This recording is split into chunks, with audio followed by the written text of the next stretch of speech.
Hello, everybody there, right there on the Joe Cronin Show. It's a hardcore legend, Mick Foley, wishing you and everyone the very best.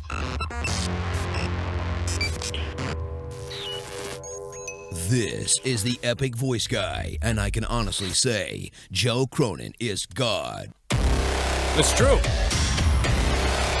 Attitude Insanity, over 10 million views. Don't forget to like, comment, and body slam that subscribe button. The Joe Cronin Show is brought to you by WrestleCrate. WrestleCrate.com. Use the coupon code JOESENDME for 10% off the month subscription box. This is the Epic Voice Guy, and I can honestly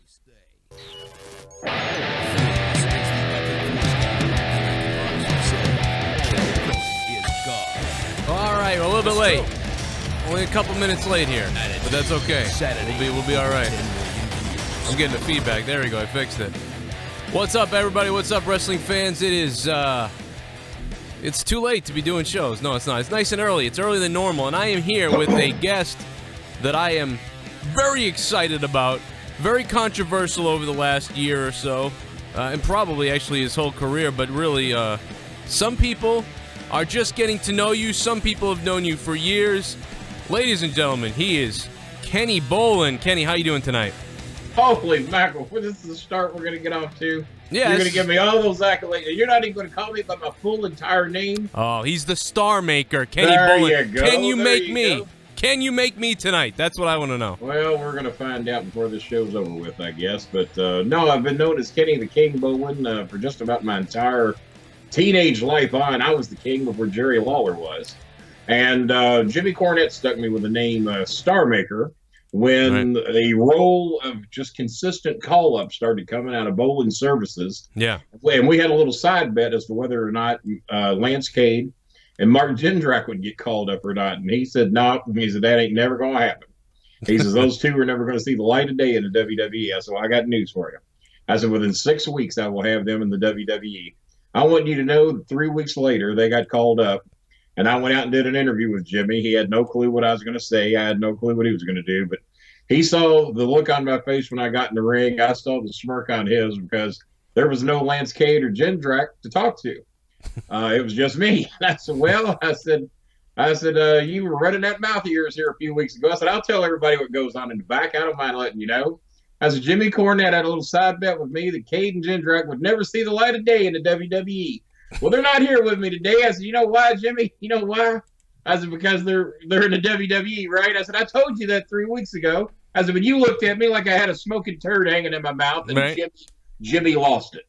When I said the smoking turd hanging in my mouth, he starts laughing out loud on camera, which, to my knowledge, he never did in the history of wrestling. But he says after the show, he says, I think you are the first person ever in the history of pro wrestling to say smoking turd hanging out of my mouth and got by with it.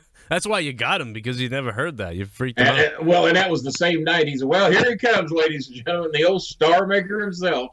And I've been, there's two kings. Me and Lawler have been battling over the name King forever. Right. I was the king of managers. He was the king of wrestling. So I just, Starmaker, well, hell, there's not any of those. That's pretty cool. So better to be your own thing than someone else's. So still to this day, I think most people who really know me still call me King or King B. Yeah. But Starmaker was what really kind of gave me my own thing. And of course, the briefcase, and I quit carrying Jimmy's racket because I had told everybody that he handed it down to me. And so, hell, I did that for 3 or 4 years. And you had a lot of people coming and going with Bolin Services. I mean, there was just a lot of people that asked me, what does that stand for? A lot of the younger guys, you know what I mean? But then when you start throwing out names to them, they understand what's going on.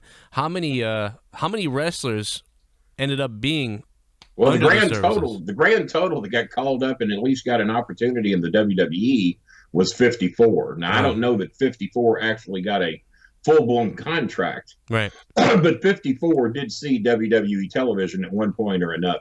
That's pretty amazing. And OVW as a group, I think, did 119. It might even been a little higher than that. So Bolin Services provided over half or nearly half of what went to the WWE, just out of our group alone. And there would, I've been battling a bit of a cough here, guys, so just bear with me a little bit. But there would actually be fights in the locker room as to see who would be the next member of Bolin Services, because it was almost like the guaranteed call up. Right. If you were with us or against us, chances were pretty damn good you were going to get called up. And to give you a comparison, Sin was also a manager during that same era that I was there. She was there the whole time I was. You know how many people she had called up to the WWE? Not many. It would be one. That would be Dave Batista. Well, No.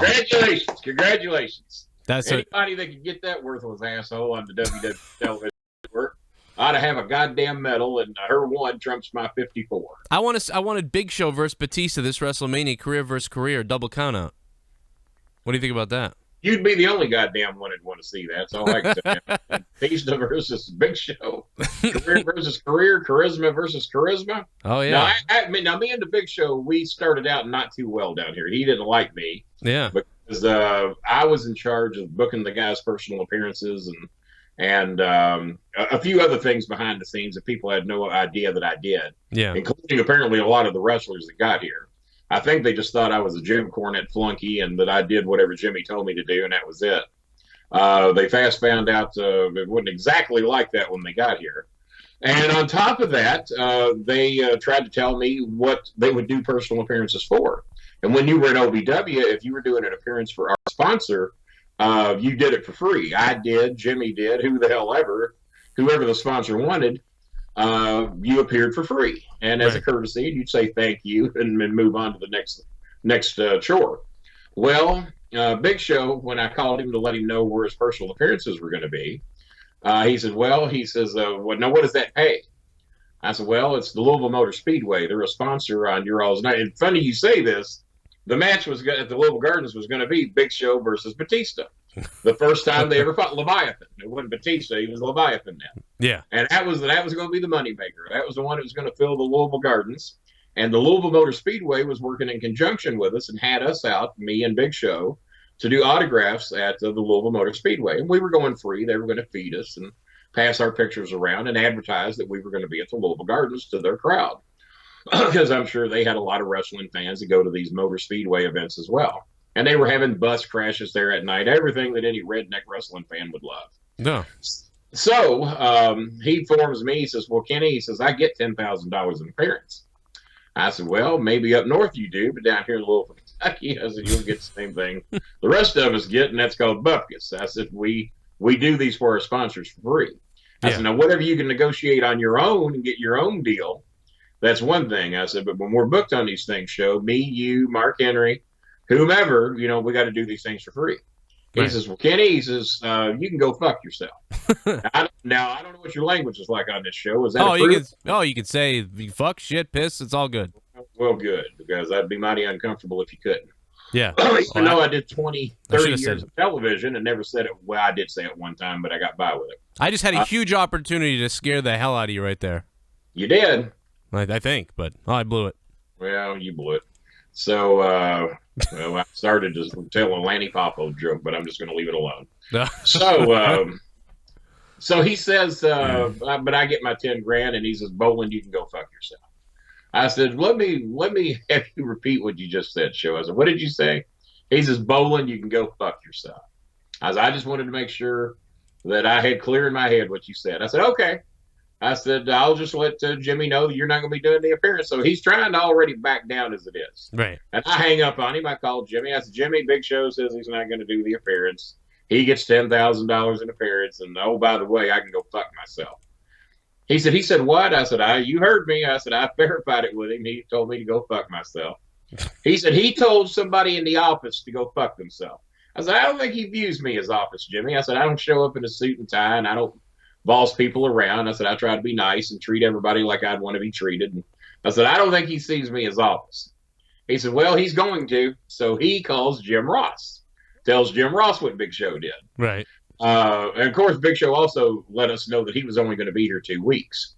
Well, that wasn't the case either. He was here for a long time. So Jim Ross calls me. Calls Cornette, tells Cornette to call me back. He says, hey. He says, Jim Ross just said for you to book that son of a bitch at every goddamn gas station, pool hall, anybody that will look at him, you book him for free, book him 2 hours apart, and for every show he's late at, it's a $250 fine. I said, you really want me to do that? He said, book his fucking ass to death. So I did. And I booked him all up and down Dixie Highway and Shelbyville Road, and Hurstbourne Lane, wherever the hell I can get anybody to look at it. You mean the Big Show can come here for free? We don't got to pay nothing? Nope.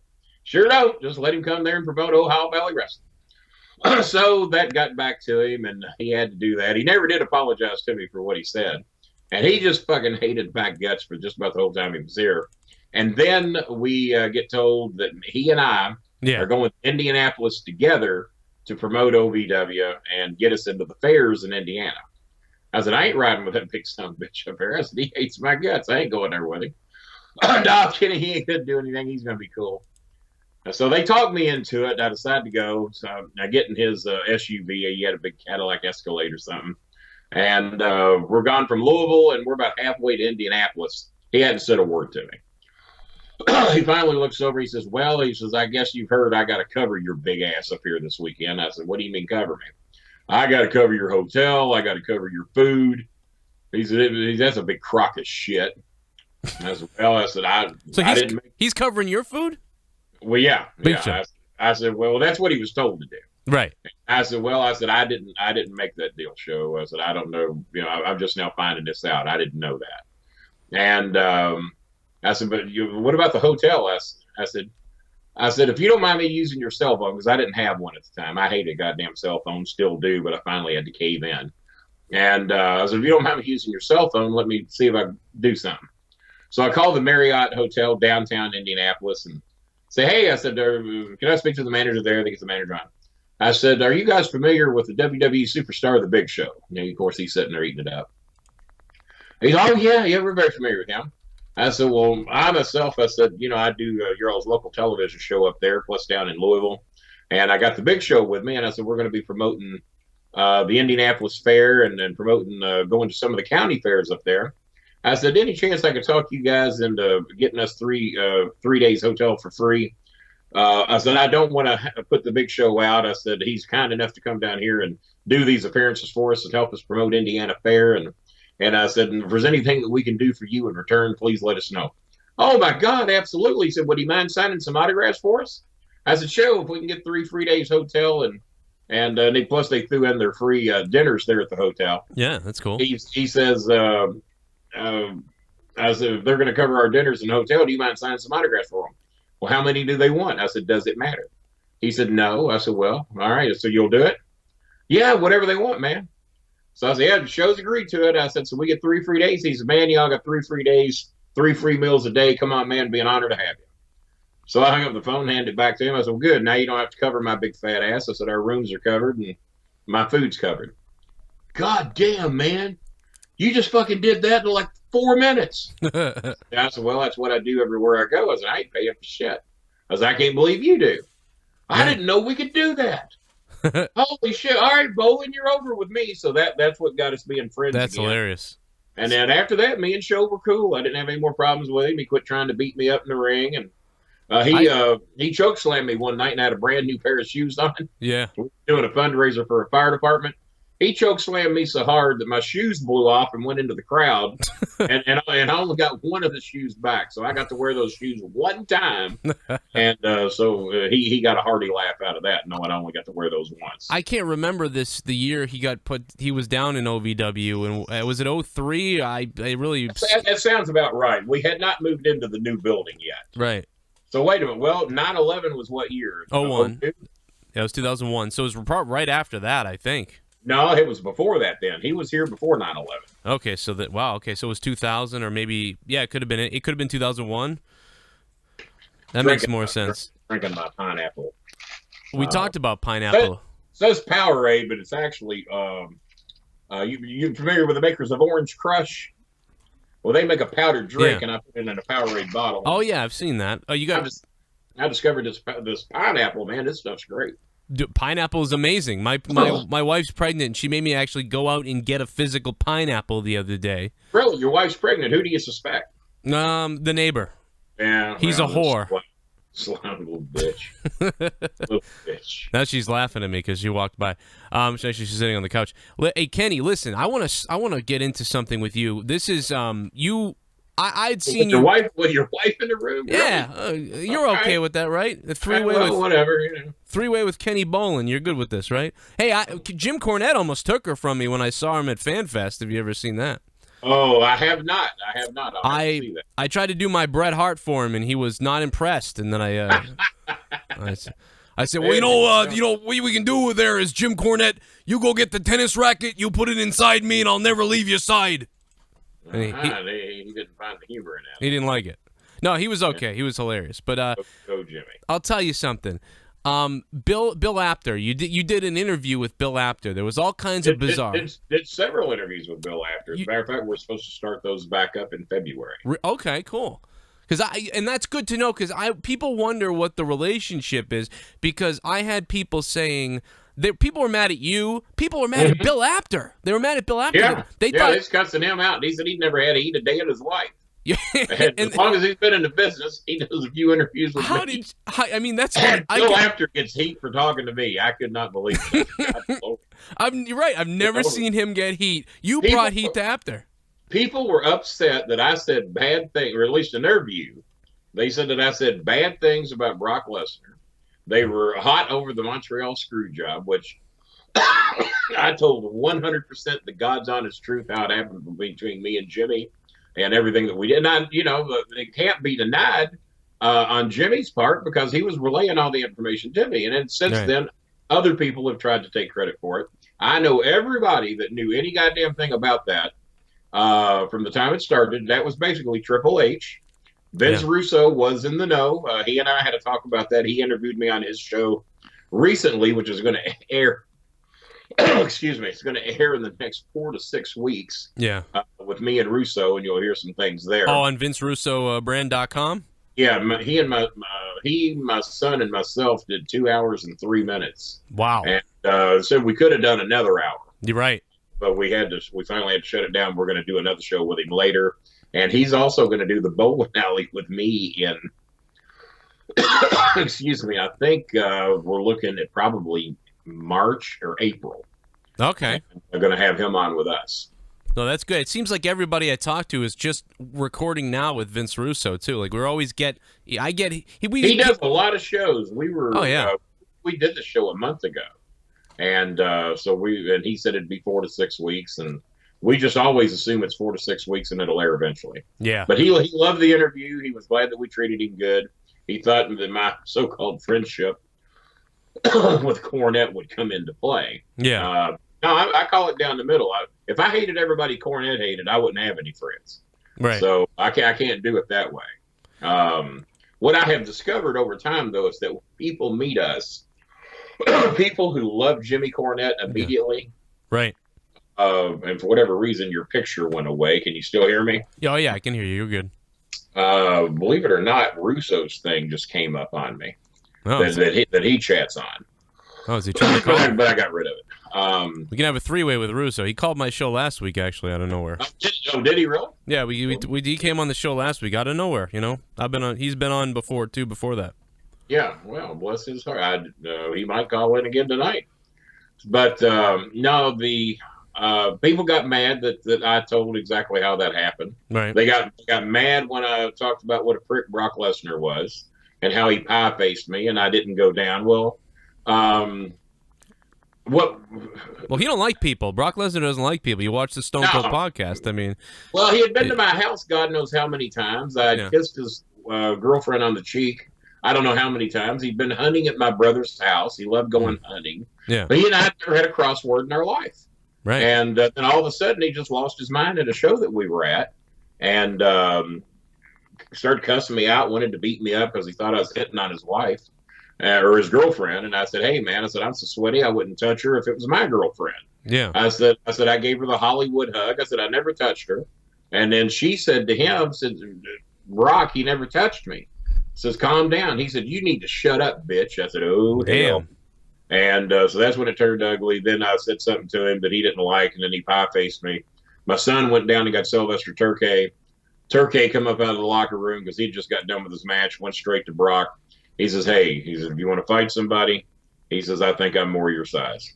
Right. And Brock walked away. Did he have other problems with other people in that at that time? Jimmy Cornette. Besides Cornette, yeah, I know he had an issue with Cornette's girl too.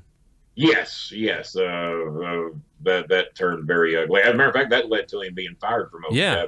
Well, what the hell's up with him and people's wives and girls and just, I don't know, it don't work. I don't know.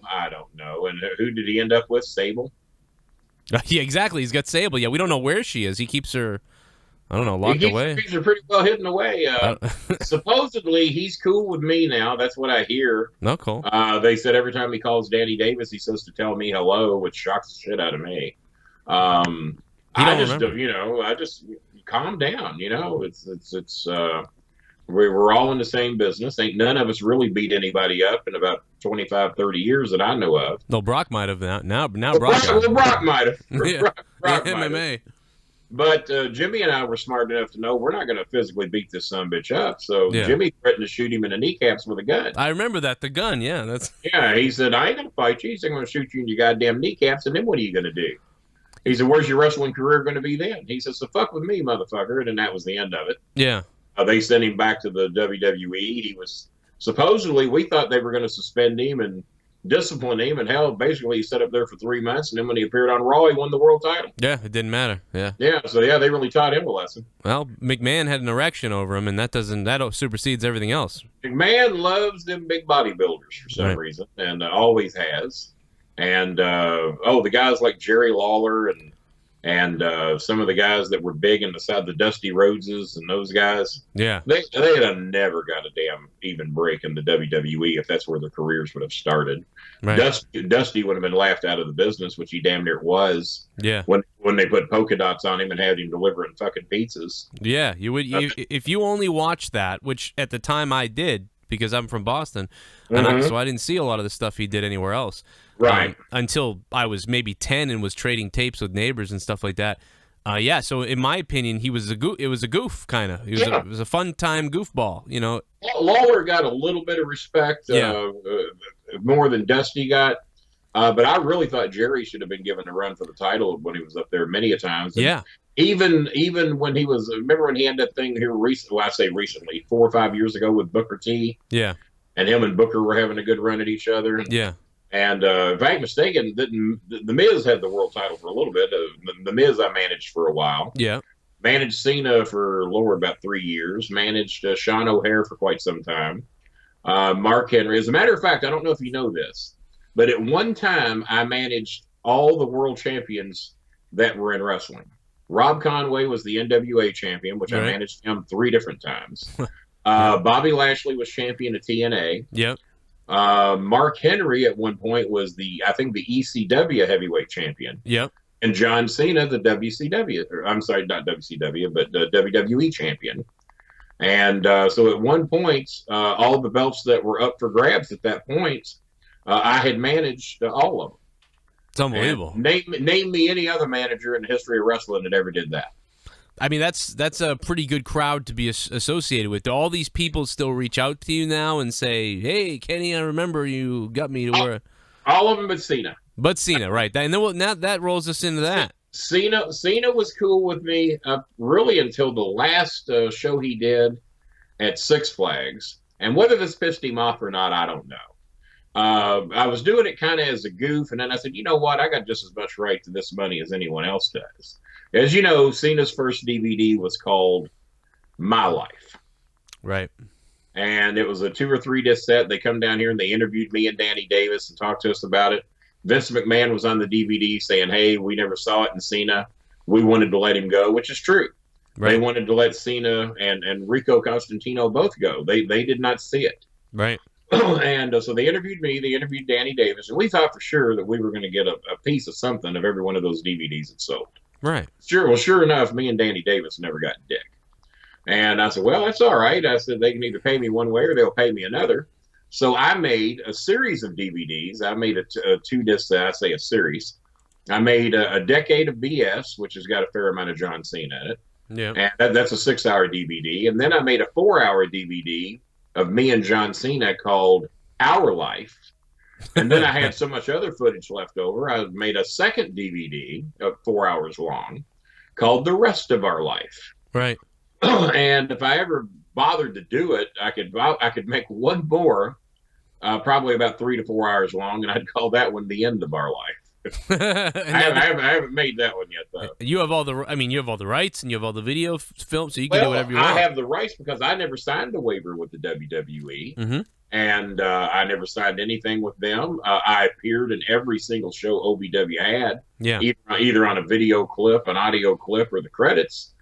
I was in every single show they ever had. So I was told I didn't have the rights, but I said, well, I'm going on assumed rights, and I had 3 different attorneys dare him to fuck with me.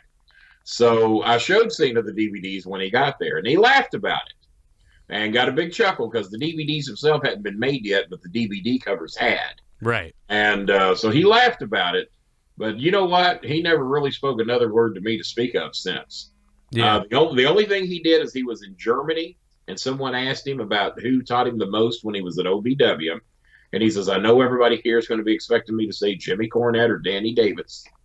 And he said some things maybe they did. He says, but who taught me how to be a heel was Kenny Bolin. And I was shocked to hear that because I wasn't used to hearing my name bannered about when they were going around doing WWE press. It was almost like my name was blackballed. Yeah. They were scared. They scared to death they'd have to fucking pay me. Right. So, and you know, they're tight. They're tight what some bitches when it comes to their money, man. Oh yeah. To me, as far as I'm concerned, because I used to kind of blow this off, but as many other stars as I managed, and as many of them as got elevated, and there had to have been some type of magic there, because it didn't happen with anybody else. It didn't happen with any of the other managers. Right. There was some magic there that was getting those guys called up and getting them a look.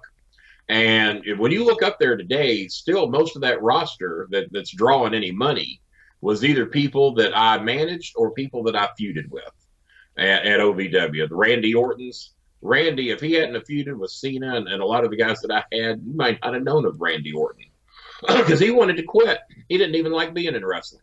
He was recorded saying, I'm only here for the $750 a week. I hate this shit. Well, I got to, you bring that up. He hates it real bad. He's still there. I got an amazing, this is really funny. It's a quick story, but this guy, he was in Germany with some people that I knew on my show before, and they were all kind of waiting around. It was getting late in Germany for the USO type of deal or whatever, and Randy stepped around towards the outside of where everybody was. The soldiers and the wrestlers were inside the hut or whatever, and they could all hear Randy Orton because I guess he was getting frustrated that they were still there.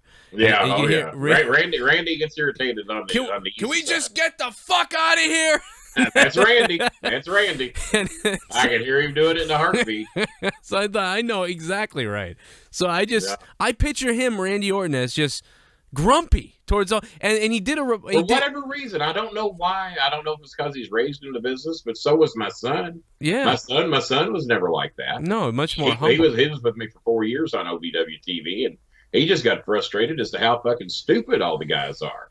Yeah. How little they know, how little history they know, how little about the business they know, how over they think they are. They think if they draw 35 people at a flea market, they're over because 20 of their friends come out and cheered them on that got comped in.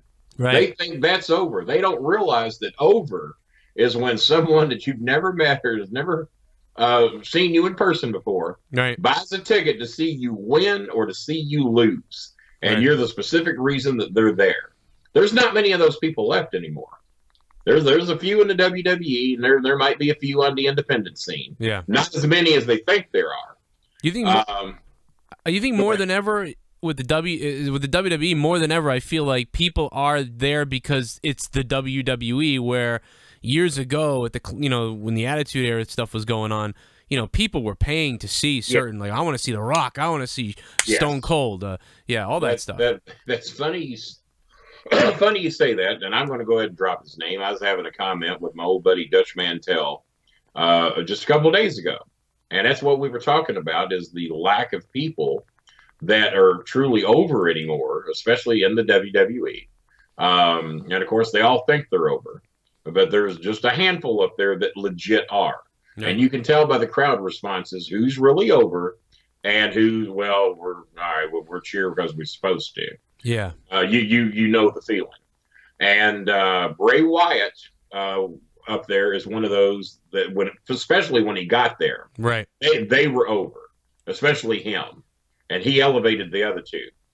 And I don't want to hurt their feelings or anything, but let's face it, those other two were useless pieces of the puzzle without Bray in that bit. They would, and they probably know it. They would have never have been used up there for anything worth a shit had it not been for the Wyatt family. And then for whatever reason they broke it up. I don't know why. It was the dumbest goddamn thing they ever did. right. I always thought they needed to add a girl to it, and because when the early clips of it, there was a girl in the background, a good-looking girl sitting in a tree. And I always thought they needed to bring in some wacko girl to be a part of this thing, which normally I don't vote for. But in this case, I did. And I hear that's now being considered. Now, whether it's because I dropped it, I don't know. Probably not. They wouldn't give me credit if they did. But who was it? NXT. When who was it? Help me out. He was in OVW for a while. They raised him up on Roman Reigns. No, not Reigns. NXT. NXT. I'm thinking of Florida Championship. Yeah, when they had that NXT Army and Wade Barrett. Well, Wade Barrett. Okay. Wade Barrett was over. Oh, Wade was ready to take the torch at that point. Right.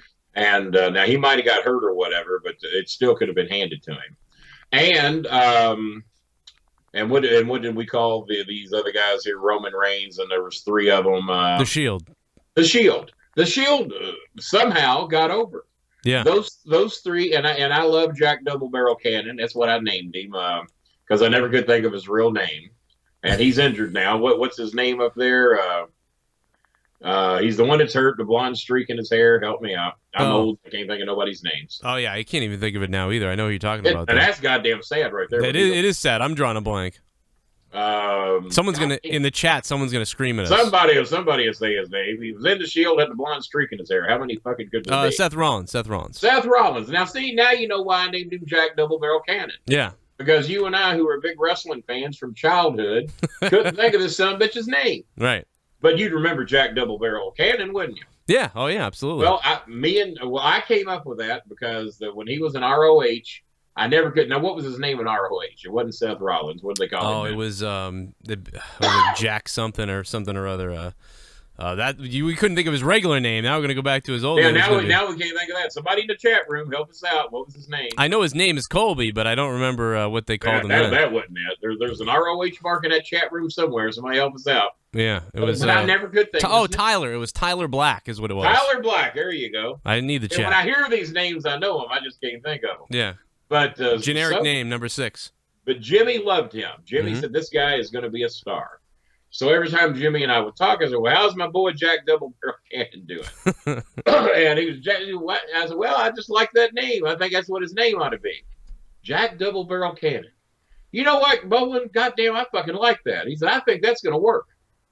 So that was in the plans. That was what Jimmy and ROH was going to name him. So they come down here to do an ROH TV taping, and they take me up to introduce me to him. So I walk up to him. I said, "Jack Double Barrel Cannon, how you doing?" And Jimmy looked at me, starts grinning. And he's grinning at Tyler, whatever the hell they were calling him. And he looks at me. He says, "You know what? I like that a hell of a lot better than the name I got now." And so he was on board. He liked it. Jimmy says, "You know what? We're going to stick a midget with your ass, and his name's going to be Cannonball. And everywhere you go, your midget Cannonball is going to bail you out of all the trouble you get into. Well, you get in trouble in the match, Cannonball is going to be there safe." You don't like Taj the Destroyer. You don't like that? That was his name before Tyler Black. That's another T. Taj the Destroyer. I don't know what that is, but I like it better than some of the others I'd heard. Tyler Black, Seth Rollins, Taj. Maybe Taj came afterwards. I don't even remember, but Jack Double Barrel Cannon. That sells tickets on a marquee right there, son. You're right. So somebody's going to steal that name eventually. You're right. I don't know who. Somebody just did. So what? Probably did.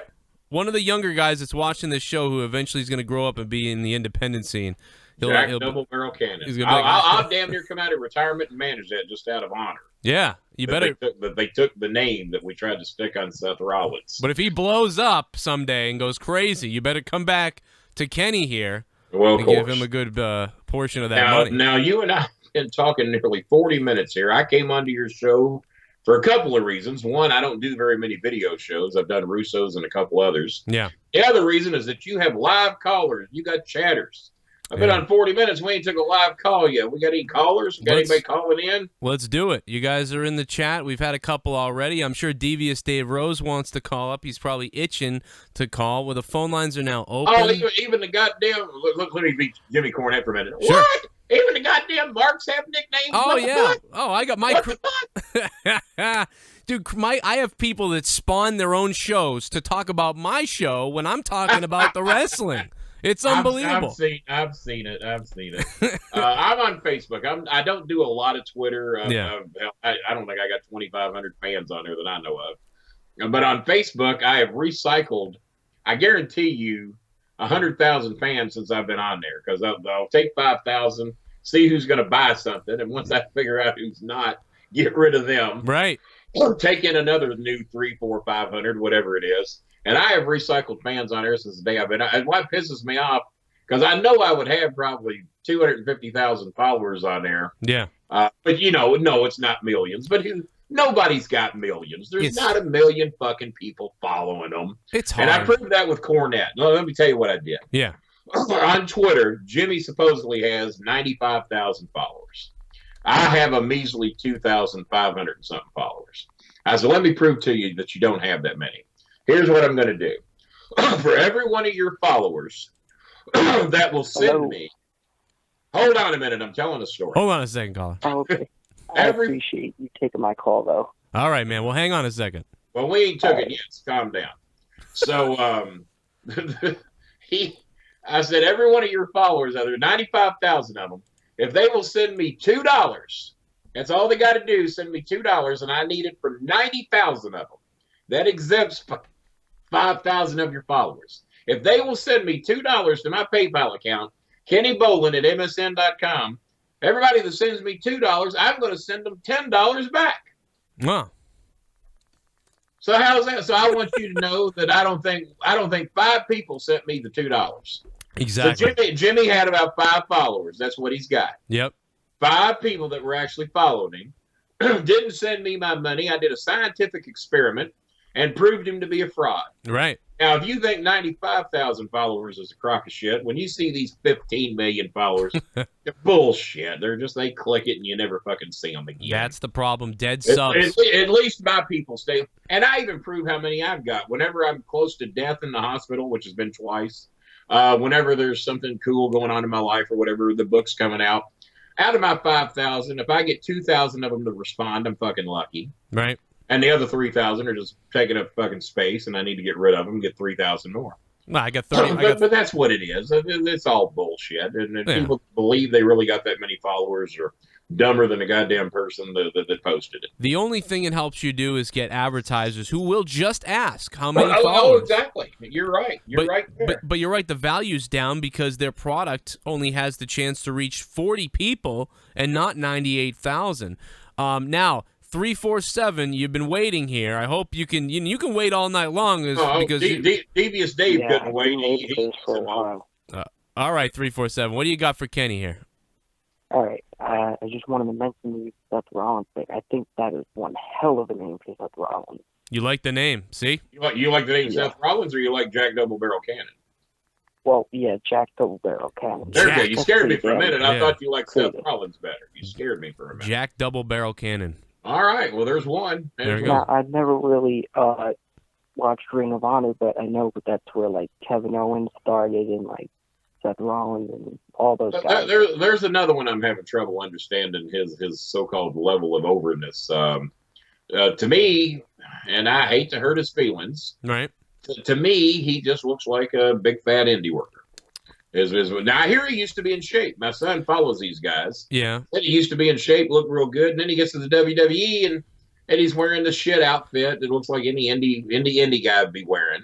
Yeah. And I want you to look like a professional. If he walked in to my office and said, "Kenny, I want you to manage me," I would tell him to get the fuck out so quick, just based on his appearance. But He don't look like he gives a shit. I have a question about that though, because I have a problem with Russo about this too. I don't understand it. There's these big fat guys and people like that who work, and that's their gimmick is that they're big and they'll break your head. but he's somewhere in the middle. But his matches, for the most part, are pretty damn good, like better than most of the other ones. But I hear people, especially guys who are in shape, who are really upset at him, who'll say, "Yeah, I just can't stand him because he looks out of." I'm like, "Yeah, but I want the match here's is good, my though." problem. We're in a business of perception, Right? and this was my problem with Shawn Michaels. Shawn Michaels, everybody knew couldn't whip anybody in the fucking locker room, and every time he got in a fight outside of the business, he got his ass whipped, which makes it look bad to the wrestlers because if a wrestler gets in a fight with a fan, the wrestler better fucking win. Yeah. Because when fans start whipping the wrestler's ass, the art of perception goes down the tubes. Right. And that is my problem with Kevin, is that he does not give you the perception that he takes the business that seriously. He's wearing a $10 pair of shorts and an $8 shirt. And looks like shit. Looks like my backyard wrestling days. I will say that.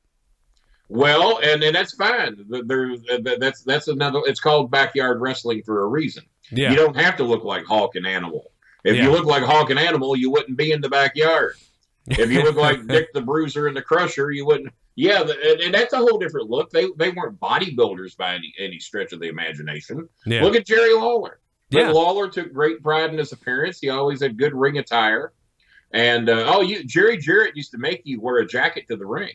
You went out to the ring without a jacket on, didn't look like you were taking it seriously. He'd fucking fire you right there on the spot. And he didn't give a shit who you were either. Right. Wear something. He said he wore windbreakers is because no one else was. And also on top of that, it was because, well, what can the guy in the windbreaker do? He's wearing a fucking windbreaker. He ain't wearing a $5,000 robe. He ain't gonna whip nobody. And then when he did, whoa, goddamn, the kid in the windbreaker got to win. And he said he did that on purpose to lower the expectations of what he was going to do. Ah, no, I got you, and that's a good idea, by the way. But I don't think that I didn't think of it. Well, I didn't know about it, but I appreciate knowing it now. Devious Dave Rose, you're here. Devious Dave Rose. Devious Dave has a picture. Looks like he's the happiest son of a bitch on the East Coast, and I don't even know where he's calling from. So I'm calling from Toronto, Canada. Well, that's about as far east as we need to go. Yeah. Thanks for taking my call. Nice to speak to you. Your call's a lot clearer than the last guy that was in. I don't know what he was on. It's probably an Obama phone or something. I don't know. Well, it could have been a Campbell soup can with a string. You never know. But he got his point across, and he likes the name Jack Double Cannon. How about you? What about Jack Double Barrel? I think it's not a bad name. Not a bad. Well, you're not saying it's a great name either. So it seems like you're trying to insult me already. But that's the thing, though. It's not just a name. I mean, I've got to see this guy in action. I've got to experience what he brings me in the intimacy of the ring and that just promotion. But what you're telling me is you want to see Cannonball. You want to see what Cannonball brings to Jack Double Barrel Cannon, the little midget who's going to bail him out of all of his trouble. Okay, well, I'll have to look into it a little more. Well, there you go. What the hell?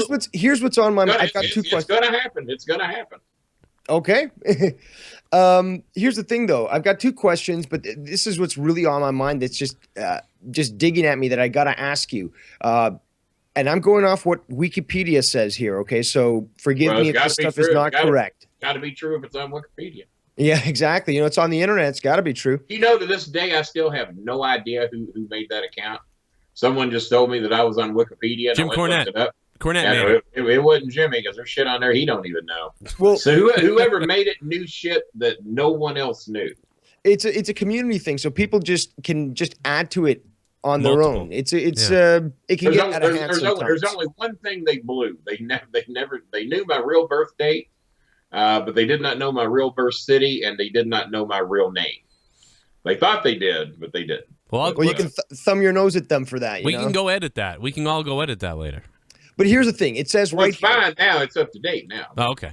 It says, in September 2015, Bolin stated that the Montreal Screwjob was his idea, and that that he was feeding the idea to Jim Cornette for weeks, but McMahon didn't want to do it until the last moment. In the end, Bolin didn't get any credit for it, and Cornette didn't want any credit for it because it went against everything he stood for in the wrestling business. So, is that wrong?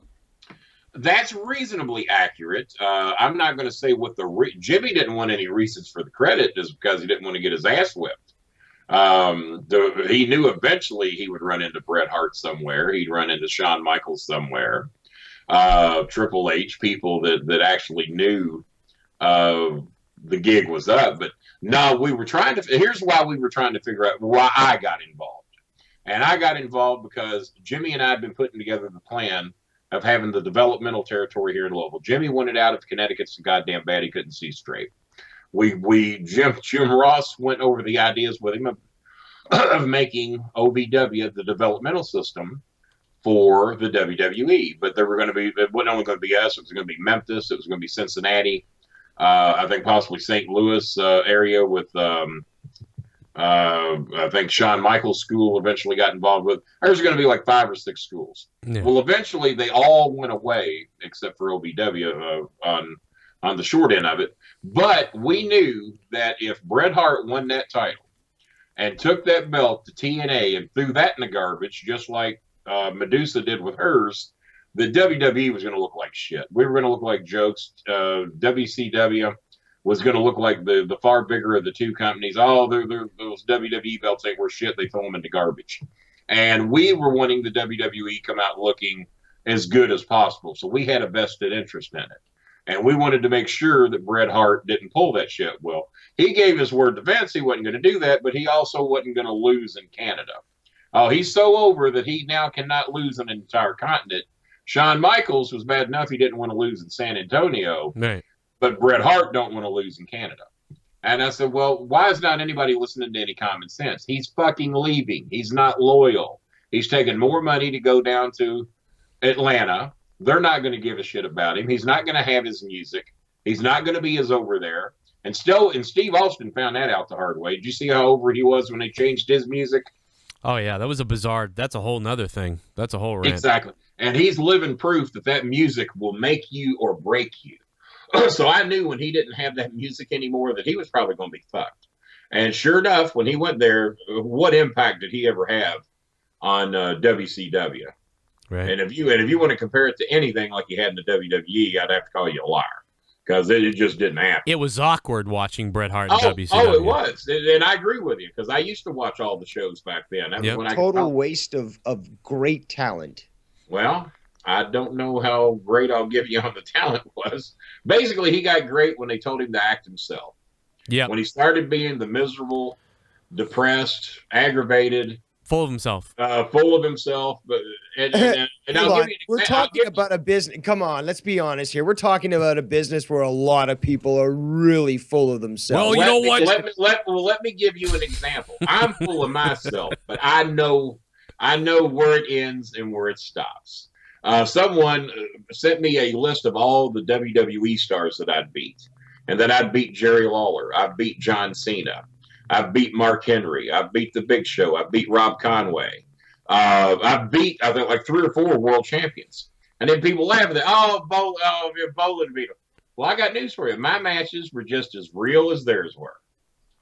Right. Just as fucking real as theirs were. And Bret Hart was in the back one night talking about all the people he had beat.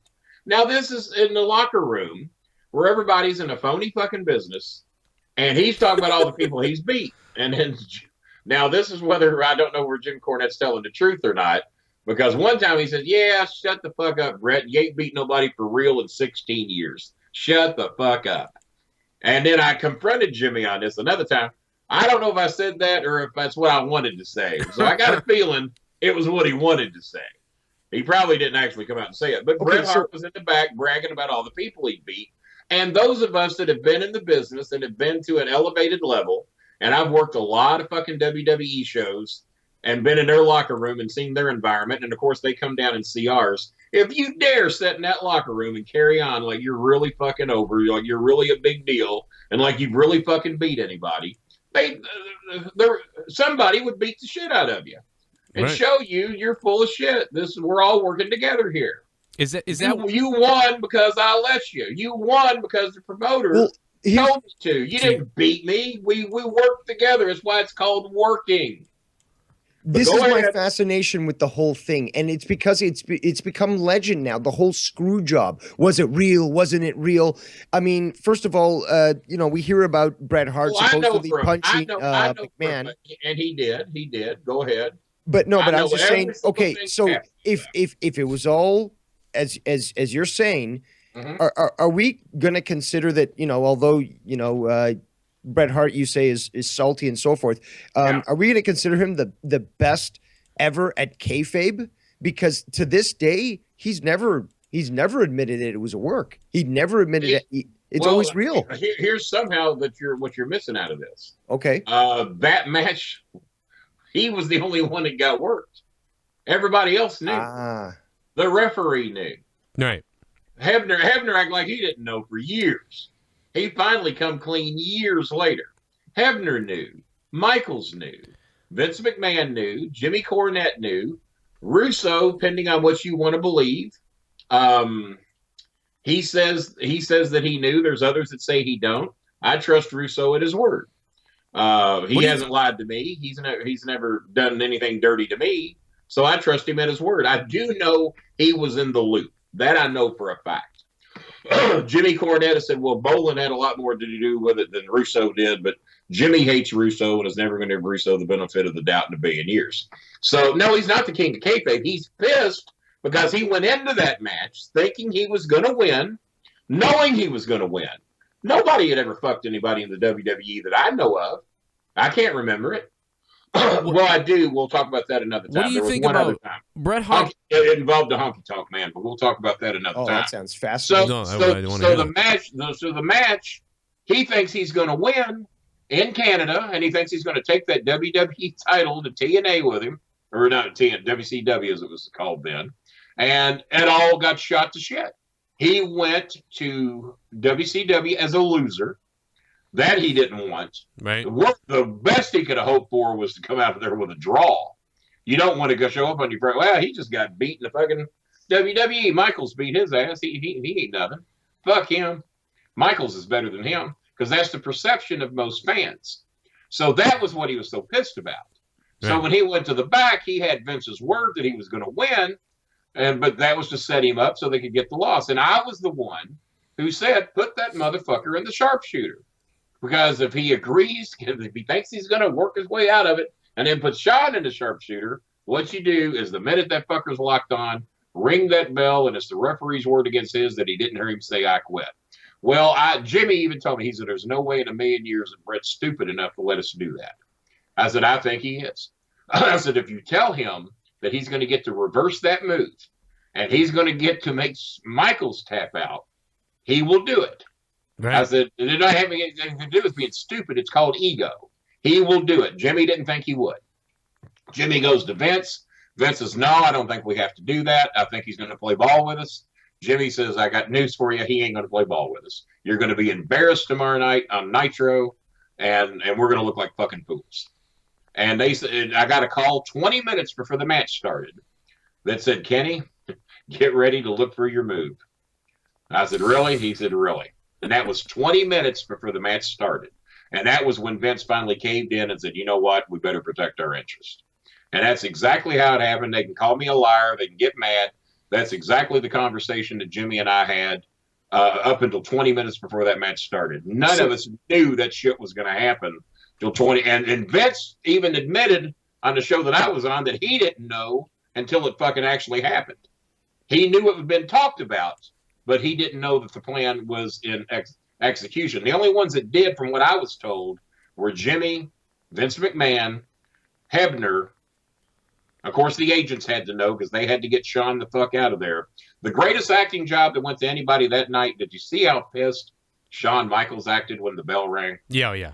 Did you see that? Oh, how fucking upset he was. Oh, my God. Oh, yeah. Y'all fuck my buddy. Oh, my God. Fuck.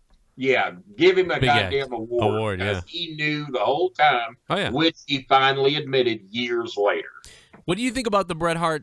A lot of people, the reason why I think this idea that it's kayfabe, that it was the greatest work of all time is passed around, part of it is because of that documentary that was following Bret Hart around, coincidentally, at this time in the back, where you can see Triple H basically lying to, Bret Hart's wife at the time, and saying we had no idea, we don't know what was going on. It seemed coincidental. Triple H knew the whole time. Oh, he of course. Was sitting there lying through his fucking teeth. Oh yeah, he knew the whole time. Fucked his buddies over. And so Kenny, yes, I've never met Bret Hart. I don't know the guy. I have many times. He's a dick, and that's why I'm. And you'll asking make me the man again, here. damn it, Dave Rose! Don't make me come over there and whoop your damn ass. Sorry. All right, calm down, Brett. It'd be the first ass he's whipped in a long time. That's all I can tell you. So My question, shades are worth more than your damn life. Let's put it this way. Something else you all don't know about is that Shane McMahon, who is, excuse me, a legit badass, was going to fuck Brett up. When he hit Vince, Shane jumped in, and Vince grabbed him and said, "No, he gets one.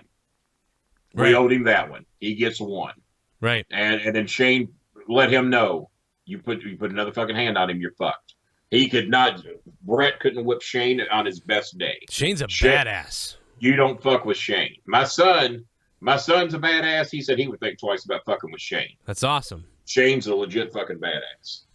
Which not a lot of people know that. And you know what? Shane was one of the better fucking workers they had. I know. That motherfucker could perform. Unbelievable stuff from him. I was sorry to see him go because he was a good performer. Got heat like a motherfucker, and could outperform half the guys on the goddamn roster. And did it in his playtime. He did it in his sleep. So you, at that point, when you made that decision with the quotation it wasn't my decision. It was my suggestion. Okay. I never dreamed they'd actually do it either, to be honest with you. Well, history, came to pass, and it is what it is. And I'm just curious, was your because of your experience with Brett and because of your knowledge of the business, did you really think he was going to pull the Medusa thing and actually go? I would bet on my grave that he would have done whatever they asked him to do.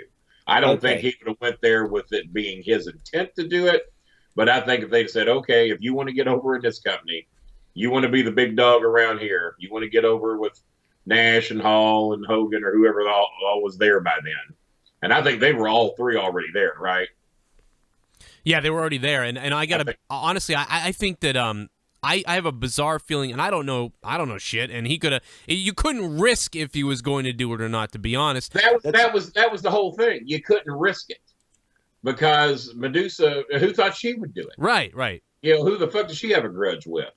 Why did she have to alien? And then they actually fucking took her back. I think at one time, Sable sued the fucking company, and they took her back. Yeah. Well, she sued them for millions of dollars, and they took her back. All right, so I'm sure that there's many other calls. Thank you so much for taking, my call. The last thing I want to Dave, you took up half the fucking show, but that's all right. But I'll let you go. I'll let you go on this note, and I would love to hear comments perhaps later on in the show about it or now. But what would you do to righten the ship that is WWE right now? Thank you so much, Mr. Bolin, for your time. Have a good night, guys. Bye. Thanks, Dave. All right, there he goes. What would you do to fix WWE now, I guess, is what he was. What I would do would probably be what no one else would even think of doing or even consider doing. And that is, I would shut everything down because they're at the lowest point they've ever been right now. Their ratings are as low as they have been since Monday Night Raw started. Right. They set 3 records in a row, I think, of lowest ratings. They're back up, but it's only because of The Rock that week, and that's the only reason. Yeah, and if you'll remember when they had the All-Star show, that was the lowest rated. It trumped the low rating was before it. And what I would do is I would go on a lengthy hiatus. People have seen wrestling to fucking death. No one is really, or what they're wanting to call wrestling, and even the WWE can't accuse of that because they hate it when you call what they do wrestling because it's not really what they do. So wrestling fans shouldn't be upset at what the WWE does because even themselves hate calling it wrestling. That's why they're all sports entertainers. Yeah. They're this, they're that. I would shut everything down totally 6 months, a year. Wow. 6 months, a year, and there'd be no fucking wrestling. Not from the WWE. All the backyarders, all the other territory, whatever they want to do. That could never happen. No, probably not. But they got the money to do it. They could shut down for a year and hardly miss a goddamn thing. Can you imagine around the investors table? You know what I mean? Saying we're going to shut down for a year. The investors would crash. Oh, they would, but it would take somebody to convince them is that when you take something away from them, now we're going to make them want it again. Because right now, hardly anybody's wanting it. Right. Yeah, the house shows are doing not the house shows, but the pay-per-views, I guess, are doing okay. Because it's Barnum and Bailey Circus. Yeah. It's not you, and you tapped on it. That's what me and Dutch were talking about. They don't give a fuck who's on the card anymore. Yeah. The circus is coming to town. There's going to be elephants and there's going to be giraffes and someone's going to do a high wire act and somebody's going to do this and someone's going to do that. It's baseball and football. They're there to go to see the circus. They're not there to see Jerry Lawler versus Ric Flair. They're not there to see Stone Cold versus The Rock. We call it pink hats in Boston when the Red Sox. Undertaker versus Kane or Taker versus Taker. Yeah. No one cares anymore. They came for the logo. Have you noticed how shitty WrestleMania has been the last several years in a row? Right. The Raws are normally better, or at least they used to be. They're not anymore. Yeah. But the Raws were normally better than the WrestleManias. The competition's gone away. There's no reason to get any better. Right. They put fucking people in the Hall of Fame that had next to nothing to do with the company whatsoever. You got somebody like me who actually put his blood, sweat, and tears into their business for the better part of 9 years, developed wrestlers from dirt that had never been heard of. I didn't coattail ride like Paul Heyman. I didn't coattail ride like Jimmy Cornette. Right. And I hate to say it, but even my dear friend and the person I respect the most out of managers, Bobby Heenan. Everybody they managed had already been a star to one level or another. Everybody I managed had really never been heard of before. They were developed from dirt, and look at the stars that some of them became. Yeah. And without Bolin services, the Brock Lesnars, the Randy Ortons, the Batistas, I even hate taking credit for that. The Batistas, then the Ricos, the John Cenas, the Sean O'Haires, the Miz's, right? Excuse me, Bobby Lashley, all these guys. Those guys were created from dirt. And I didn't coattail ride anybody. The only one that would have been close would have been Mark Henry. And they were about to fade him out of the business because they rushed him up too quick. Yeah. They did the same thing with Big Show. That's why he got sent down here. Was there interest in Mark Henry because of the Olympics thing and everything else, or his size? Of course. They put him with Jerry Lawler and got him over a little bit, and then he realized he couldn't wrestle. And then he realized that he had a temper. And then he realized he didn't like taking orders. Yeah. And then I had to fire him down here. I've told the story a million times. I hate to tell it again. Hell, it's probably in the book, too. I know it's in the book because Mark Henry got mad that I put it in there. I heard him talk about it recently. It's about what you put in your book, right? Yeah. Oh, you heard him talk about it or me? I heard him talk about it on a radio program. Well, and he brought up his issues that he's worked on over the years that he tries to express to younger talent now. Oh, tell me what he said. I haven't heard this. Tell me what he said. I can't quote it because I don't remember, but it was along the lines of his temper, paraphrase. Yeah, paraphrasing would be that it's what he does now is tries to pass off to younger talent, how to be, remain calm and to listen, to what's being told to you without getting upset. And he does. He become a new man when he came back here, and he became a very dear friend of mine. I hope he still is. I've told that Mark Henry story a million times, so I hope he's not mad that I put it in the book. Yeah. But I think he is, because he told me he hated my book. He said nothing in it was true. I said, Mark, 95% of what's in that book is true. I said, we only enhanced a very little bit. Yeah. That's just enough that I could title it The Mostly True Stories of Kenny Starmaker Bolin. Because that way they'd have to wonder what was true and what's not. Yeah. 95% of what's in that book is dead on. Yeah. And you can figure out what's not and what ain't. But so he mentioned me, or he mentioned the book, or he just talked about what I was talking about in the book. Yeah, he had mentioned where he had started a couple of times. So I think he did throw your name out there with somebody else's name, and I can't remember who it was now. Oh, okay. I think it might have been on the Sam Roberts podcast. There's goddamn many podcasts anymore. It's hard to keep up. Yeah. I'm now in my 9th year of the Bowling Alley. We start season 10, I think. Lord, I think we start in May. I think May is going to be season 10. Yeah, I've come back to that throughout the years, I think, and caught you on that for a long time. But it's changed, right? You've had it different places, and yeah, we've had it different places. I just call it the Bowling Alley, and whoever that wants to take the time to fuck with it and record it and edit it and get it out, because I can't do any of that shit. I don't know how y'all do what you do. I'm a hired monkey, tell me where you want me to be. I'll show up. I'll do the show. Yeah. And I enjoy doing my own show, but I almost have more fun coming on doing other people's shows. Yeah. But that's why I only do it once a month. I don't have to blow myself. I don't have to be like Cornette and hear my fucking self talk. He does 2 shows a week. Yeah.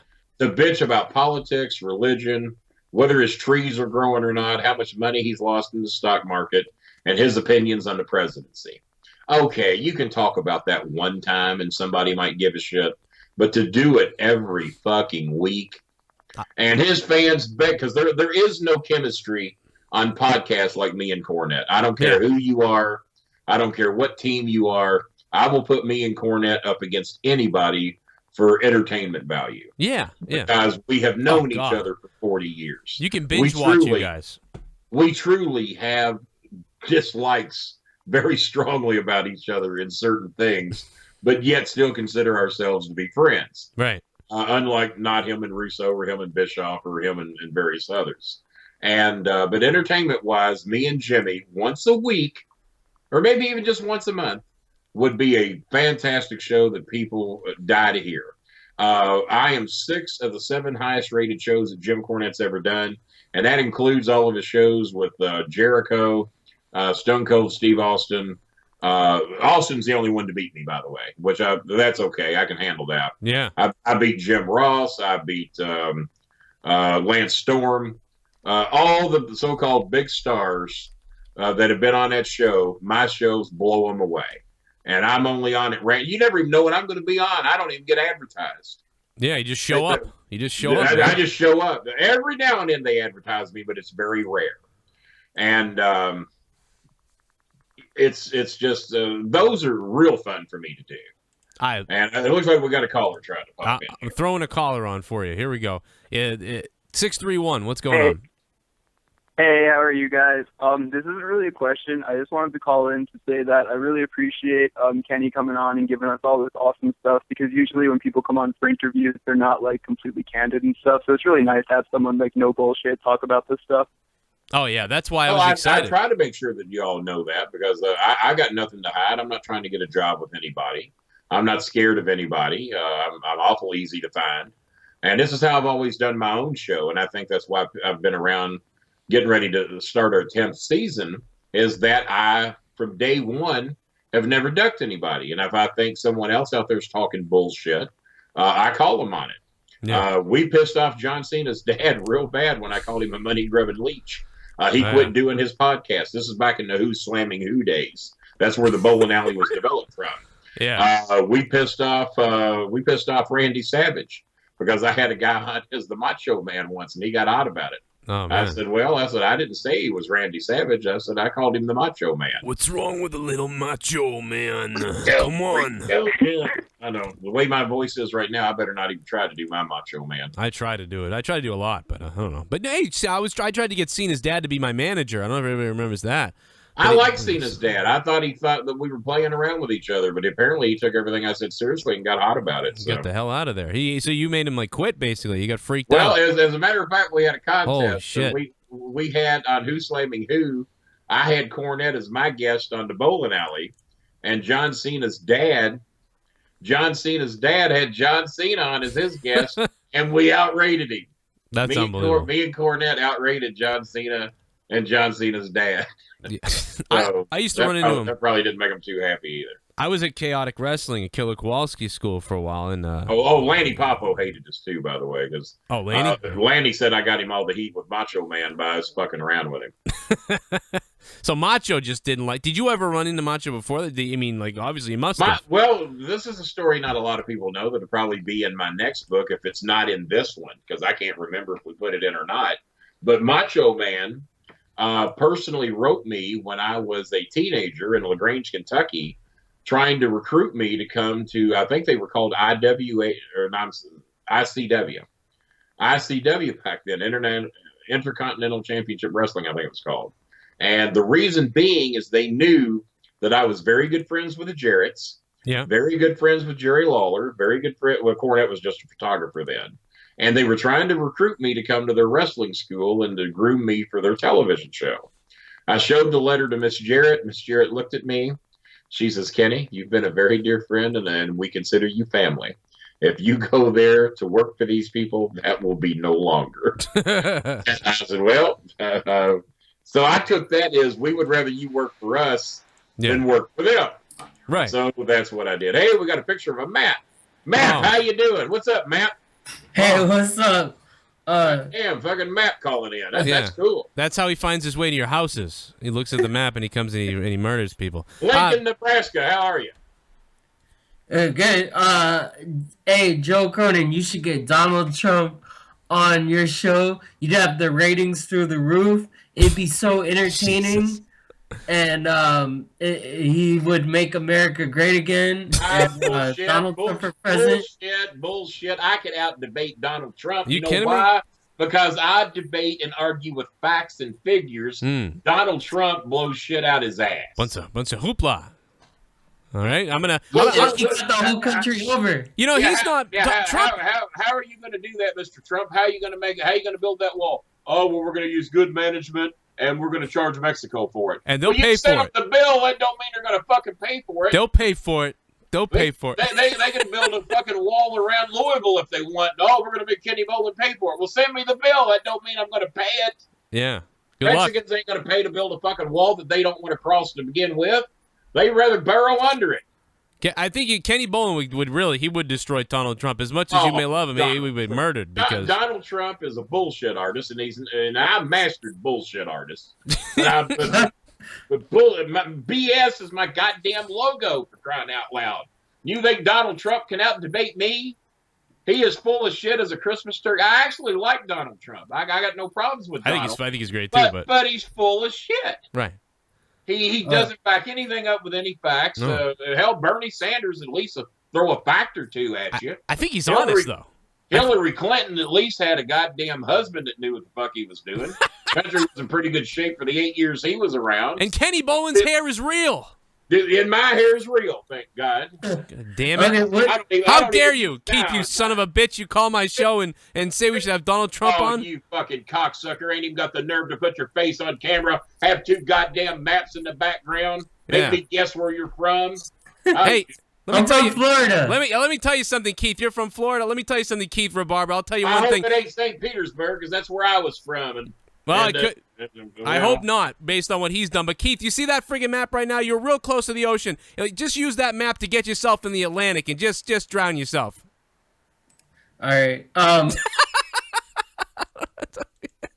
Well, you obviously ain't handling Trump's debates for him, I'll tell him that. No, I don't know. Fuck, I lost my mind. I'm sorry, Keith. Keith, call back later, Keith, if you have something else that isn't... Call back and the show's over, asshole. Jesus. MJ Smith is really pissed. All right, I'm going to open up the phone lines again for Kenny Bolin, 339-226-6610, and you guys can interrupt the show. But... I'll argue with anybody, but my God, don't have a goddamn map sitting there, not even the courage to come on camera and debate with me. Tell me how great fucking Donald Trump is as a debater. Maybe a master debater, but that'd be about it. It's a little ridiculous. It was very out of left field for him. But Kenny's a random. I mean, not Kenny. Jesus, Keith Rabarber's a random person. Is he? Who would you like to see disappear from professional wrestling for good? Like, who would you like to if you just poof, like, get him out of there? Triple H. Triple H. Okay. Anybody? No, listen here. I just watched the Royal Rumble. That's an hour I'm never going to get back. Here you had a chance to elevate several different people. Poor AJ looked lost. I don't know how many matches AJ's been working lately. I saw him on Raw because I wanted to see what they were going to do with him. And he gets his win over Jericho. I watched Jericho do the infamous Rip Rogers feed where he bends his head over to make sure that AJ can kick him properly. Yeah. That burns me up. I hate to see that worse than any goddamn thing. Because that means that you do not trust who you're working in the ring. Yeah, here, look, you gotta hit me. Yeah, right. And then at the end of the match, AJ did not know how to pose, where to pose, what camera to look at, when to pose, what to do. He looked totally confused on how to try and get it. He never looked like that in TNA. I saw a few TNA shows. He never looked that lost before. He looked nervous. He just looked like he didn't know what to do. In the Rumble? Yeah, no. This is on Raw. Okay, the match with Jericho. Okay. In the Rumble, number one, they brought him out third, which was fucking ridiculous. Because now people are pretty goddamn sure he ain't going to be the one to win it. If you bring him in between 25 and 30, now you place the doubt, hey, he's coming out awful late. He might win this goddamn thing. Yeah. And what would have hurt to put Samoa Joe in there, too? They're dying for stars right now. They don't have any. And whatever you want to think, Samoa Joe, especially with that crowd, right, would have got a hell of a pop. Not with that music. Not with that shitty music he has. That Well, I'm not too fucking thrilled with what they gave AJ. Yeah, you're right. That's another debate. You're right. That is bizarre. AJ got over. They could have played goddamn, the Itsy Bitsy Spider. I think they would have cheered for him anyway. But MJ Smith, what do you got, man? What's going on? You're on Kenny Bolin. Oh, by the way, this is that Cena. Oh, there's the Bolin and Cena. That's the DVD that Cena got a little hot about. Where is this available on your website now? It's available on Facebook. If you write me and let me know you want it, it's a 2-disc set. I might buy a couple. The decade of BS we have here. I like that. That one's real dark, but and there's a lot of glare. But what the fuck? I might and just. Then there's that lovely book everybody's talking about. That's one of them. That's the thing that we got to get to eventually. Is that book? I've got like 5 different covers on this thing. That's a great marketing idea. Great. I thought it was. It's worked out pretty good. We've. What's the book called? Well, he's gonna hold it up here. I probably screwed you too. The most true stories of Kenny Starmaker Bolin. The mostly true stories. Mostly. There you go. You got it right. Sometimes I can read. MJ Smith, can you read tonight? What's going on? Hey, I was just going to ask a couple of questions. Michael Jackson Smith, how you doing? He hates that. This is great. Kenny Bolin. That's my name, so we're off to a good start. Yeah, I just found out tonight. Anyways, I wanted to know if you were salty at all. Google me and Google MJ Smith, and then you'll see why you should feel like a dumbass for not knowing who I am. Well, apparently nobody in the chat knows who you are. But anyways. Wow. Jesus. Anyway, I was going to ask you. Hey, I appear for group dumbasses just as quickly as I'll appear for a single. Are you salty? So go on, dickhead. You're calling me. I'm not calling you. So what you got? I would talk if you would let me. Are you salty at all? I'm doing the country a favor by not letting you talk. But go ahead. Apparently not. What the hell you got? Jesus, what do you got? What are you gonna do? What do you got? What's the question? Smith, where are you from? What part of the country are you from? Don't worry about it. I want to know. No. I asked you a question. What part of the country are you from? Well, I called to ask you questions, so now I'm asking you one because you're not doing very good at it. You've been out here a long time and ain't asked me shit yet. Just tried to tell me you don't know who I am, which proves to me that you don't do your wrestling homework. I put half the fucking roster up there in the WWE that you love to glorify and blow so much, but you are too uneducated to read Wikipedia and learn what I have done in the wrestling business, which makes you a glorified fucking dumbass. I'm uneducated. Anyways, are you done talking so I can ask my question? Just ask your question. No, you're not going to get to answer your question if you don't answer mine. What state are you from? I think you already answered the question. You're salty. I said, give me the state you're from, or you don't get to ask a question. What state are you from? Who had you or Bret Hart? I'm not even listening to you till you tell me what state you're from. Where are you from? I'm from Canada.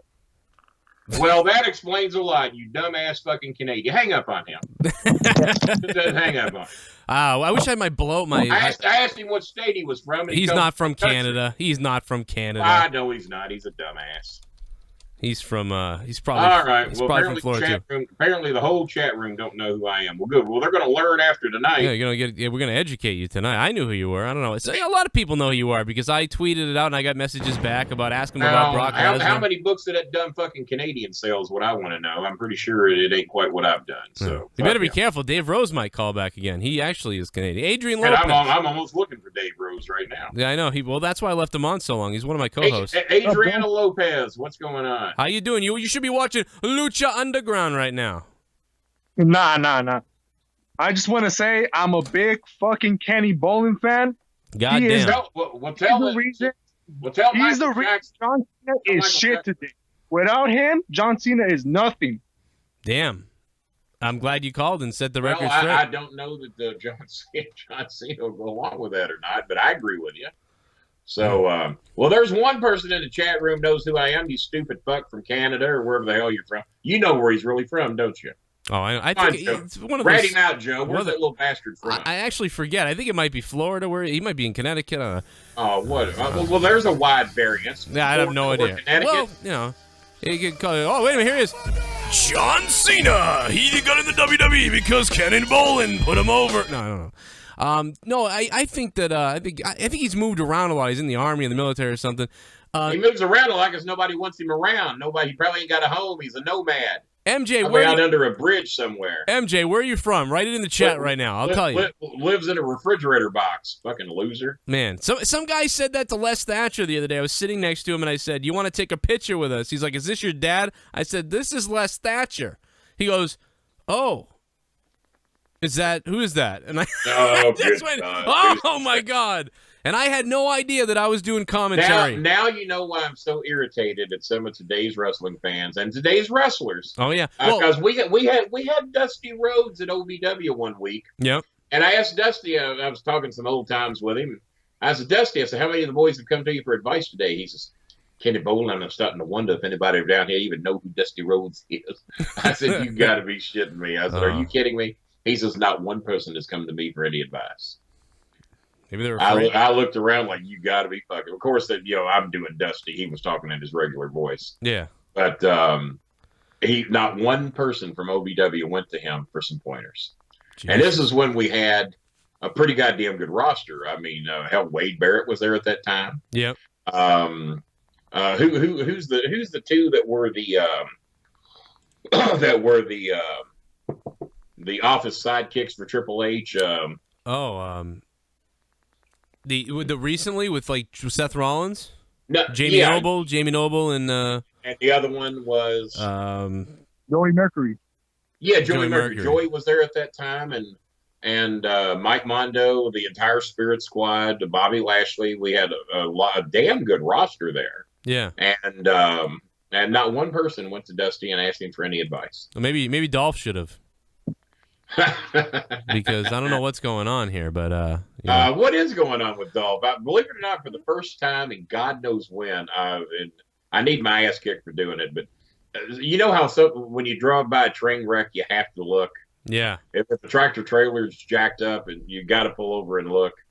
Well, that's what the Diva show is to me. It's the train wreck that you have to watch. Well, the Divas does a better job of like being like an old Raw than anything else. I'm like, is this You're probably right. You're probably right. Is this real? Are they really mad at each other? Then they go to the ring. And I know better because I know all the shit. Yeah. But it's amazing to me that the shit they try to get the fans to believe. Yeah. But that they call themselves smart marks and they're not. Yeah. Because they're buying this shit. They're tweeting me. Show. People are tweeting me. Did you see what happened? I go, I don't give a shit. It's the same. I'm gonna say something to you right now. I've known John Cena for quite some time, many years now. I don't know the Breeze. I don't know the Bellas really at all. I know Natalie extremely well. A few others that are there that came to over. I got news for you. If you think 10% of what you're seeing on that show is even remotely real, right? You are a fucking idiot. You're a fucking idiot. And you're hearing that from me. And if you want to get pissed at me for breaking the truth to you, I call Cornette and I'm in hysterics at what people are trying to make you believe. Right. And that people are fucking believing it. But they're doing a better job on that show than Raw. Yeah, the cameras must not be around. They're not acting. Yeah. They don't even know the cameras are there. Yeah. If there's a camera around, you're fucking performing. Right. When you know the camera's there, you're performing. And they are trained performers. That's what they do. Right. And if you believe even 10% of the shit you're seeing on that show. Right. And Dolph trying to put the moves. I saw that tonight. Yeah. Dolph tried to put the moves on Brie. Oh, I don't think I should tell John. Well, I hope he don't watch Divas. Yeah, I hope he doesn't. Find out.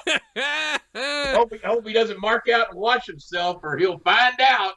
Yeah, it's ridiculous. God, how fucking stupid do you have to fucking be? Well, what's even dumber? I mean, let's put it this way: if you're on hold, if you're trying to get into this show right now, and if you think that anything you saw on Divas is real, hang the fuck up because you're just going to piss me off. Kill yourself. NFC East champions. Oh, wait a minute. This is Tony. What's up, Tony Hall? What's up, man? What's up? How you doing tonight?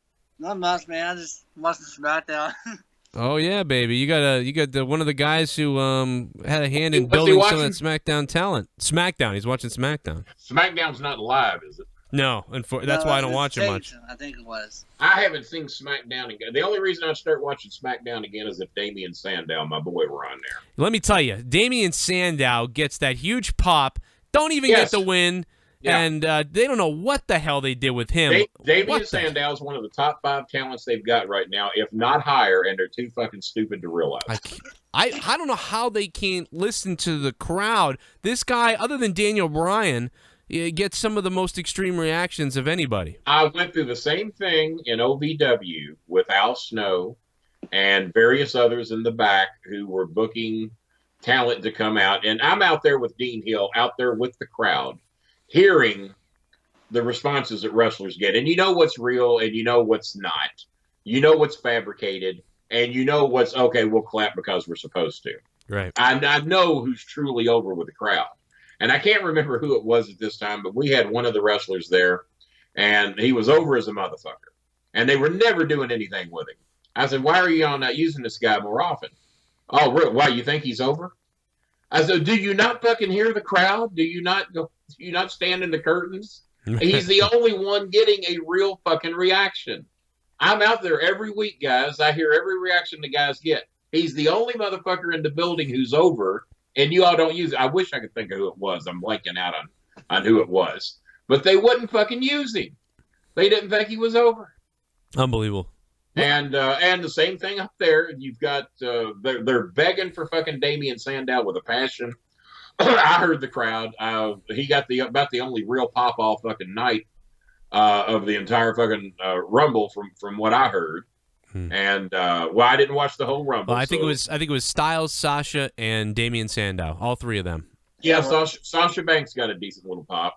Now, Tony, what's your question? I went on a bit of a rant there. That's okay. I was in Tony, before you even start talking to me, you don't think Divas is real, do you? No. All right, do you think Santa Claus is real? No, I don't think so. All right, Tooth Fairy. No. No, the Santa Claus, Tooth Fairy. Easter Bunny. No, I think so. Okay, and the Lord and Savior Jesus Christ, real or not? Oh, that is gonna be hard. That's gonna be. Well, it ain't hard because I've seen at least I see the Easter Bunny every now and then. I have a question for you. Of course you do. I have a question for. What do you think? How do you feel about WWE Raw? What's it called? The thing? I'll think in a minute. How do you feel about the booking on Raw and all that? How do you feel about that? You haven't got a detection for that already from listening to me tonight. It ain't looking good, Tony. Ask him about NXT instead. That's it. There we could go. Well, you know what? I don't watch NXT. Oh no! But I hear I should be. You know what? I hear that's actually the show that actually is where the people fucking try to entertain you. So there's a hot dog stand that's serving hot dogs, and then there's another stand next to it serving shit. And I'm not watching the hot dogs or the shit. You got to remember. The only reason I watched the Rumble was to see, number 1, were they going to bring Samoa Joe in? Number 2, what were they going to do with AJ? And number 3, my son actually wanted to see it, and I've got a friend's account.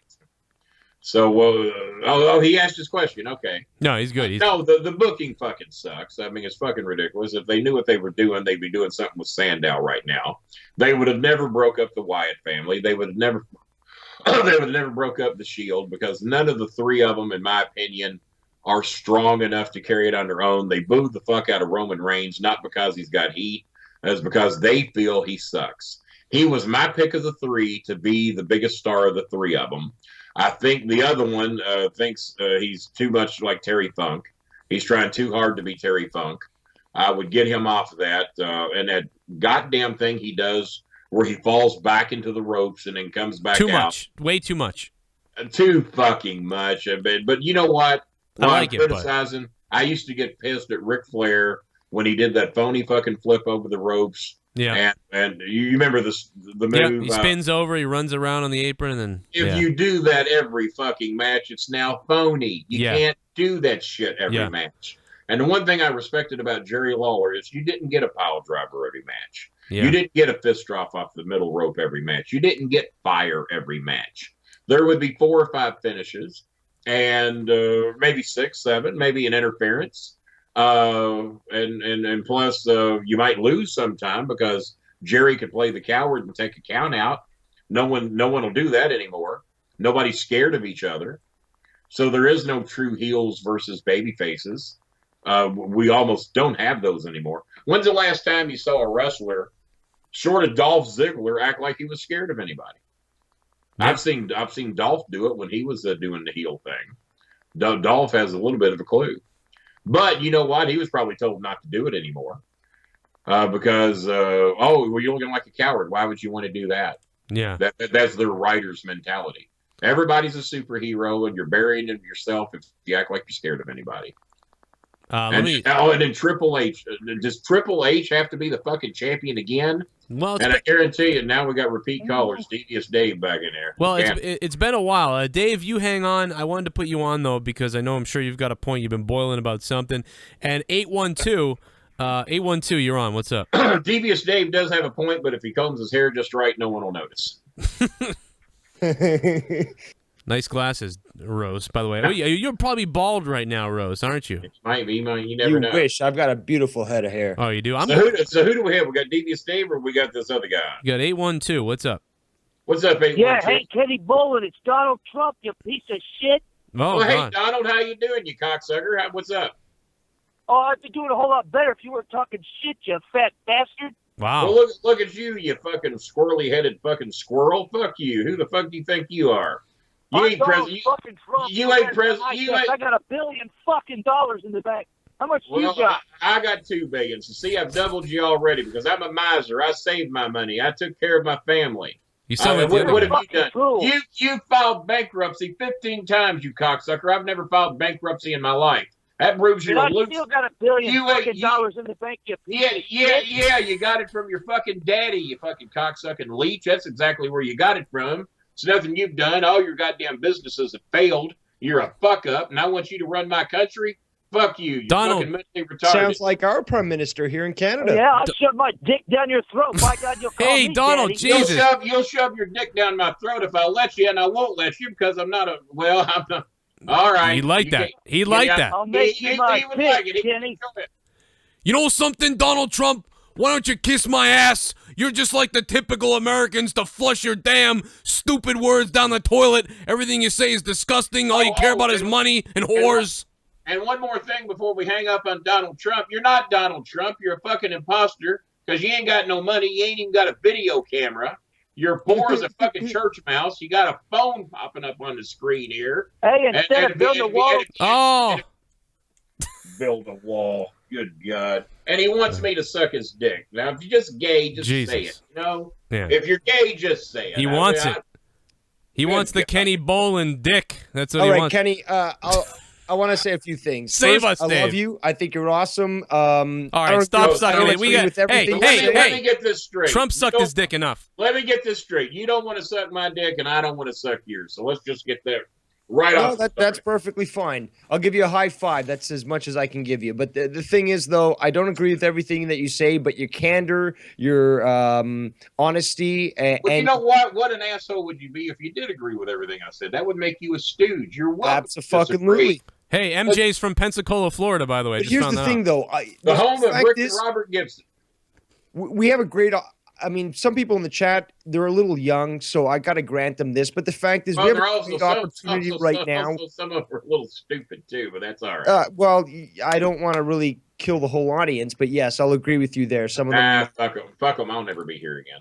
But I'd love to hear you back because your insight is great. And that's the thing. This is such a great opportunity to pick the mind of somebody that's in the industry, that's experienced personal working relationships. Not only does my experience cover 30 years that I was actually in it, I befriended the Jerry Jarretts, the Jerry Lawlers, the Bill Dundees. all the people of the midst of the Joe LeDukes, the Jimmy Valiants, the Troy Grahams, the Sonny Kings, the Sam Basses, the Cashbox Kents, the interns, Dr. Ken Ramey. I befriended all these people when I was 14 years old, and I was raised by them practically. Every town they went to, me and Jimmy Cornette were there, and we were backstage with these guys, and we learned the inner workings of the business. Jimmy was a little frustrated to learn the business was work. He thought it was real till he was freaking 19 years old. He at 19, he was trying to convince me that world title matches were real.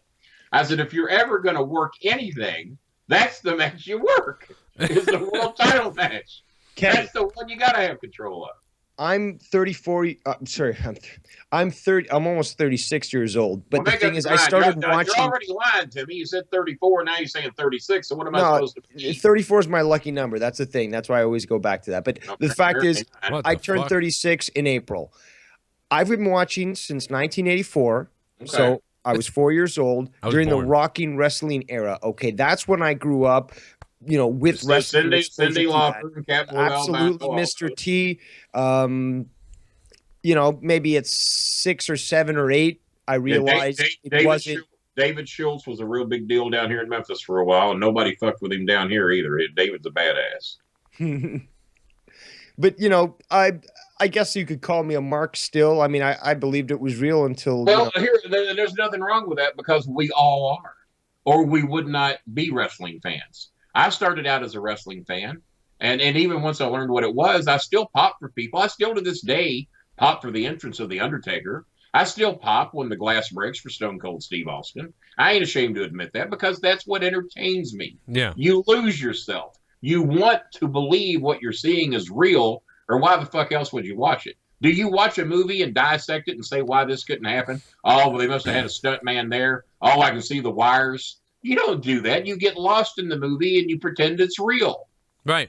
You know it's not, but you pretend it is, and that's what wrestling is. Yeah. Absolutely. You pretend what you're seeing is real. Even me, who fucking knows better. Even at 7 or 8 years old, when I realized that, it was still exactly the same. It's like I'm looking at these archetypes here on the screen. I'm living vicariously through these individuals, and people like the Macho Man, for me, for example, inspired me so much. And I'm sure that many other characters inspired other people, but it was something that you realized that there was more to it than what, people would just normally say, oh, well, that's fake. It's but there's more. What you're pointing out is that in our day, we had a tremendous variance of characters that were nothing like each other. And give me a second to explain what I mean. Jerry Lawler was one type of a character. Roddy Piper was entirely something different. Joe LeDuc was entirely something different than that. Handsome Jimmy, entirely different than that. Bruiser and Crusher, entirely different than that. The Undertaker, entirely different than all the others. And you can go on and on and on. And nobody was really that much. But now it's a cookie cutter type thing. All the wrestlers kind of look alike, especially the divas. They all have the same build. They all have the same thighs. They all have the same ass. They all want pink hair. What the fuck happened with pink hair? What the hell's going on there? Hey, I heard what you were saying about Sasha's that allowed to do it. And it's insane. Like, it's disgusting, this whole total divas garbage and the way that they're basically... That's the only reason why they're still called divas, because that goddamn show is still on the air. It's still on the air, but you know what? It's making the marks believe. It's making money. It's making new fans. They think what they're seeing is real. And so my hat's off to them for that. But some of these people aren't even wrestling marks too. Like, they're making just everyday people who don't watch wrestling believe. Do you really think for 1 minute that you can be the boyfriend? And then I'll just say Sasha Banks. If Sasha Banks brought her boyfriend to a WWE Monday Night Raw, do you really think they're going to let him hang out in the back and give his opinion about dick? Right. No. I don't give a shit. No. So all these boyfriends. All these boyfriends you're seeing on the show that you're seeing backstage, and they have opinions, and one of them's in a band. No, they wouldn't even let me from OVW unless I was booked on the show and had something to do.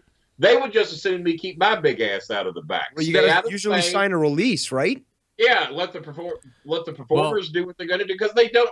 If everybody brought their fucking boyfriend backstage, can you imagine what it would look like? Kenny, I if have a everybody brought suspicion. their girlfriend. I have a suspicion about this, Kenny, because a couple of the girls, a few times, their boyfriends are in bands. It's been happened a bunch of times, and then they show the band. They say the name of the band, then they show the boyfriend again. It's almost as if it's a product placement with the record company and the band. These are big bands. That's a possibility. I mean, I can assure you that all the shit you're seeing shot in the back is product placement.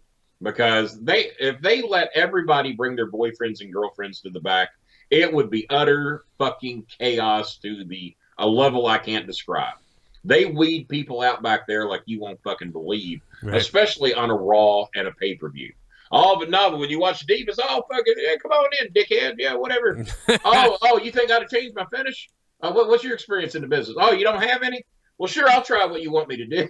Yeah. Well, they got to fill their programming somehow for that network, don't they? Oh, Jesus Christ. Well, you got me there. I'm not a program director, so I don't know. No, but I'd rather be watching OVW on the network rather than Total Divas. Well, there was a day I would rather saw OVW, but you haven't seen that show lately, have you?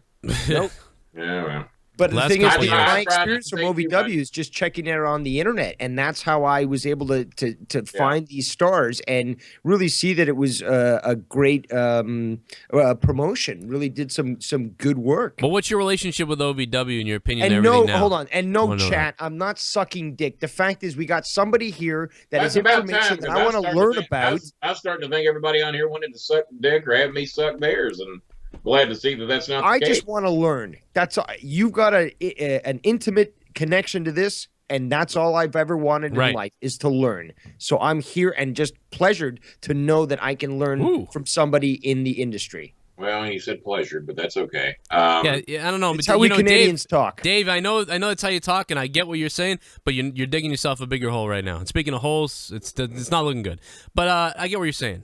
But I want to hear what Kenny has to say about OVW right now, the way it's at, the last 2 years, really, and since he left, basically. Well, I've been gone about 3.5 years now, and and obviously, you can watch the show for yourself. It's on the internet. Yep. Just the quality has gone way down. There's nobody there.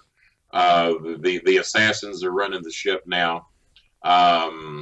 There's no Jimmy Cornettes and whatever input people want to give me credit for. I just tried to make sure people were smart and respected the business. Yeah, that's all I ever asked out of anybody. And if you're going to cut a promo, tell it like you fucking believe it. Don't tell it like you're reading it. Tell it like you fucking believe it. Picture yourself getting caught by your girlfriend, licking the thighs of her sister, and then trying to explain your way out of that. Right. You're not going to look to a script. Yeah. You're going to want to think on your feet, and you want to convince your girlfriend that you had dropped your cracker and you were trying to go down there and get it. Have you noticed that these people are doing that, Kenny? Because I've noticed it on the independent scene. I call wrestling for Top Rope Promotions and a couple other places, and I've noticed it on the indie scene a lot of times. Guys are emulating now what we're seeing in the WWE. Like they're... And almost every match one night when I called an event, Les Thatcher was with me, and we just couldn't believe it. Every wrestler took his mind off his opponent several hundreds of times during the matches to play to the crowd and to pose. Of course. And that is you can do that before the match starts. Yep. Lawler was the king of it. Walk around, find your marks, find who loves you, find who hates you, accentuate on who hates you if you're a heel and who loves you if you're a face. And get all that out of the way at the start. And then if you're in a rest hold, then you can pick a mark out in the crowd to fuck with.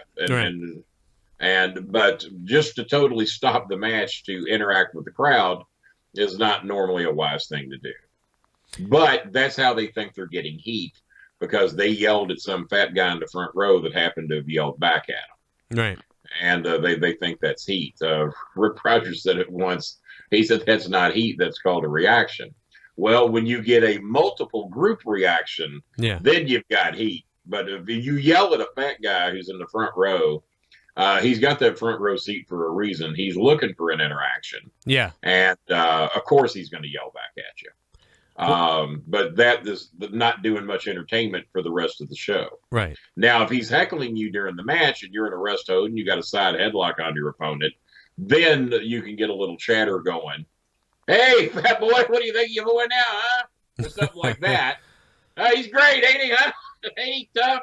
Don't you wish you were rooting for me, you fat bastard, or whatever? Right, right. And, you don't want to use the F word or anything like that because a lot of these shows, you hope, are family shows. Yeah. And those are the ones that have my respect, the ones that can get the heat without cussing. Right. And on the independent scene, there's very few of those that do that anymore. I'm not cussing on here for entertainment value. I'm cussing because I cuss a lot. Yeah. That's just me. It's not part of the, I did OVW for 20 years. And one time I said, fuck. And that was because they said, Kenny, give your natural reaction to what you're going to see tonight. We're not even going to tell you what's going to happen because you say you don't like to know. See, I never did. All the pre-match setups and the 1 hour meetings, 2 hour meetings before TV tapings. Right. I didn't do those. When I walked in at 6:57, the bell would ring at about 7:03. I had 6 minutes to get in here and get to the desk and sit down. I didn't want to know anything. Right. I didn't want to know when breaks were. I didn't want to know who's interviewed. I wanted to sit at the desk and be totally surprised by what I saw. Yeah. That's how you give a natural reaction. Same thing. Dean Hill needs to know where the breaks are. Dean Hill needs to know what matches. I didn't even want to know what the matches were.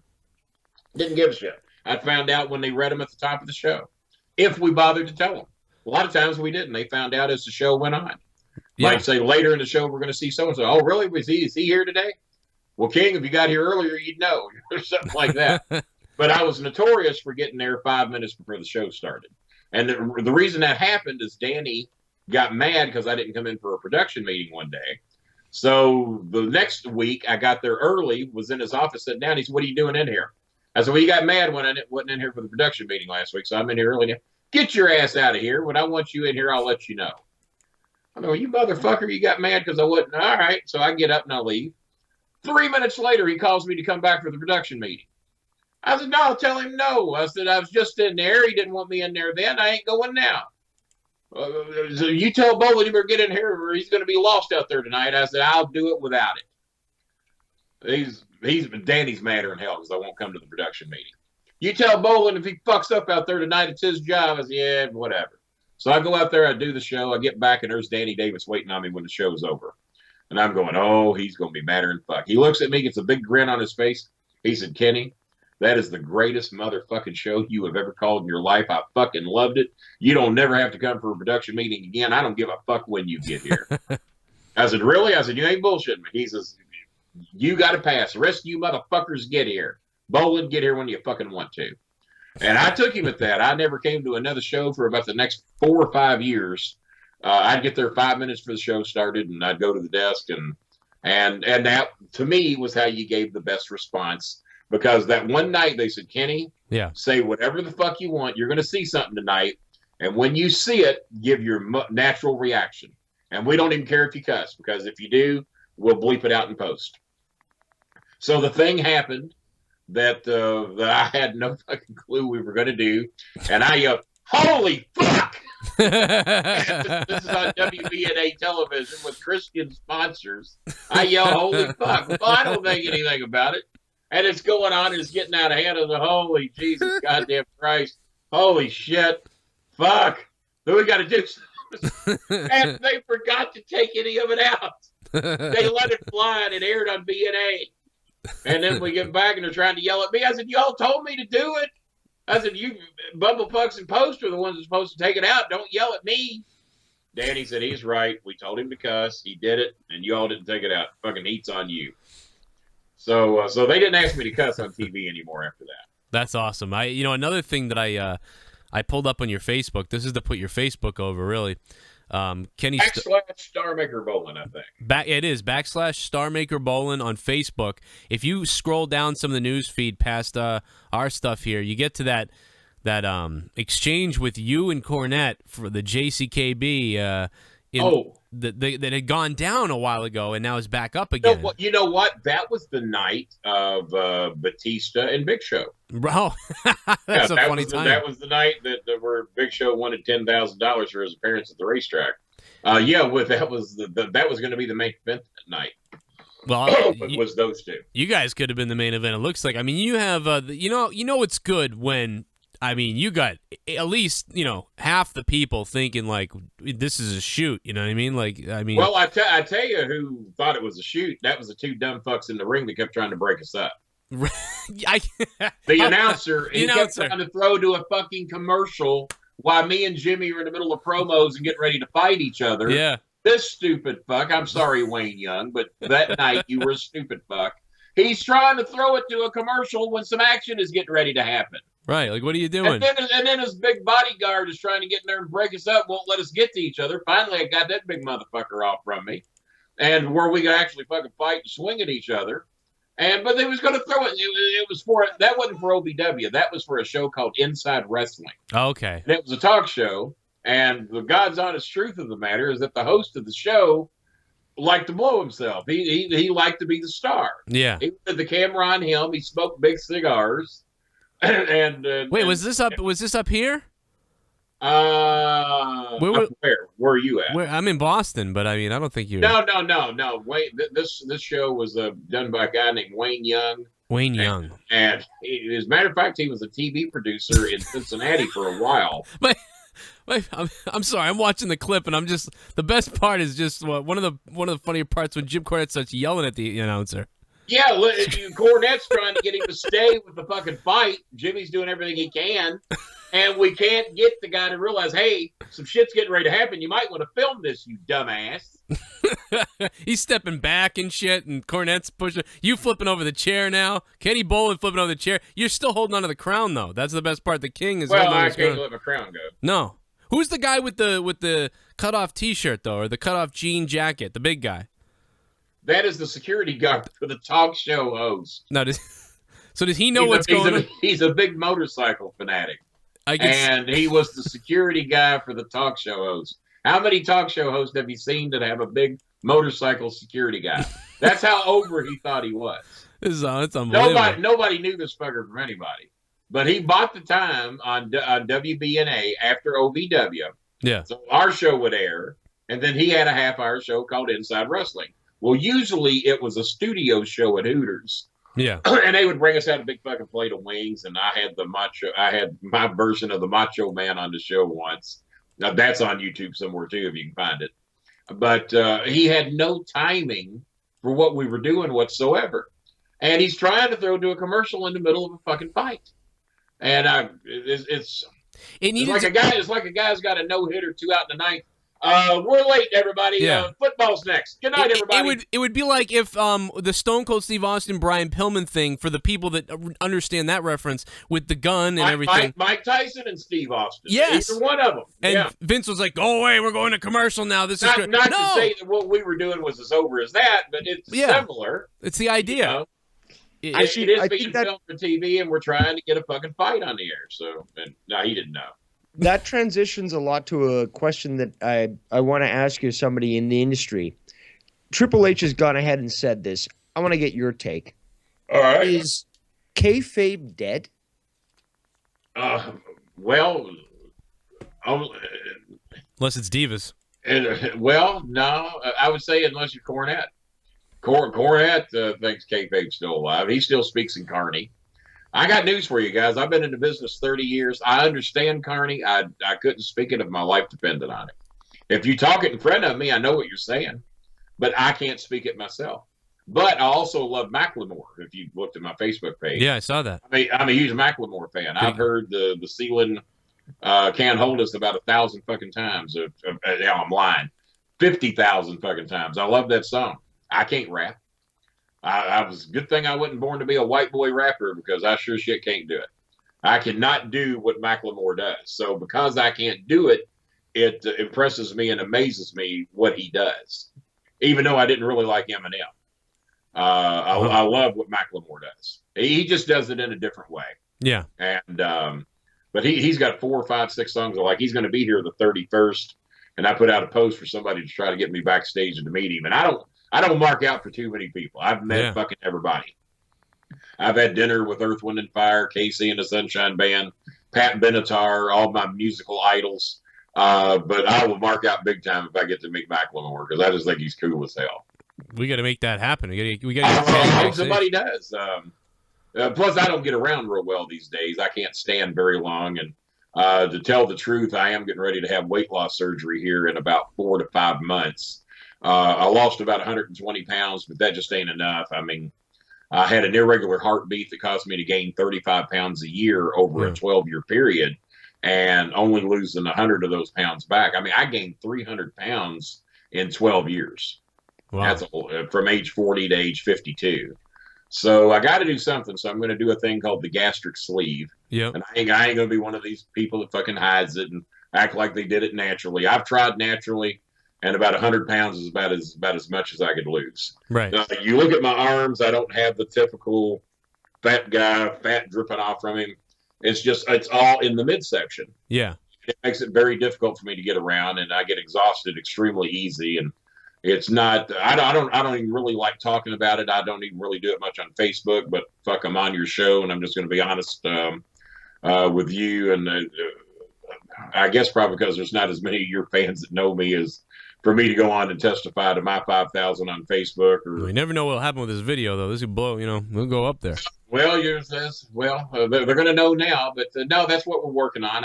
I'm on a bit of a slow stage diet for about 4 or 5 months, and then I go on a liquid diet for 2 weeks, and that's to clean your liver up and to shrink your stomach, and then it's pretty much a fairly safe surgery from what they say. They say they put like 4 little incisions in you, and they put a sleeve over your stomach, not that total bypass shit. Because I just had a friend that almost died yesterday. Yeah, that had the gastric bypass, and the staples come loose. Yeah. And his stomach started bleeding on the inside, and they said he was basically dead for almost 40 minutes. Jesus. But they brought him back, and he's doing fine. He was even on Facebook typing today. I said, hey, you would have seen my ass for fucking 6 months if I'd have been dead for 45 minutes. Yeah.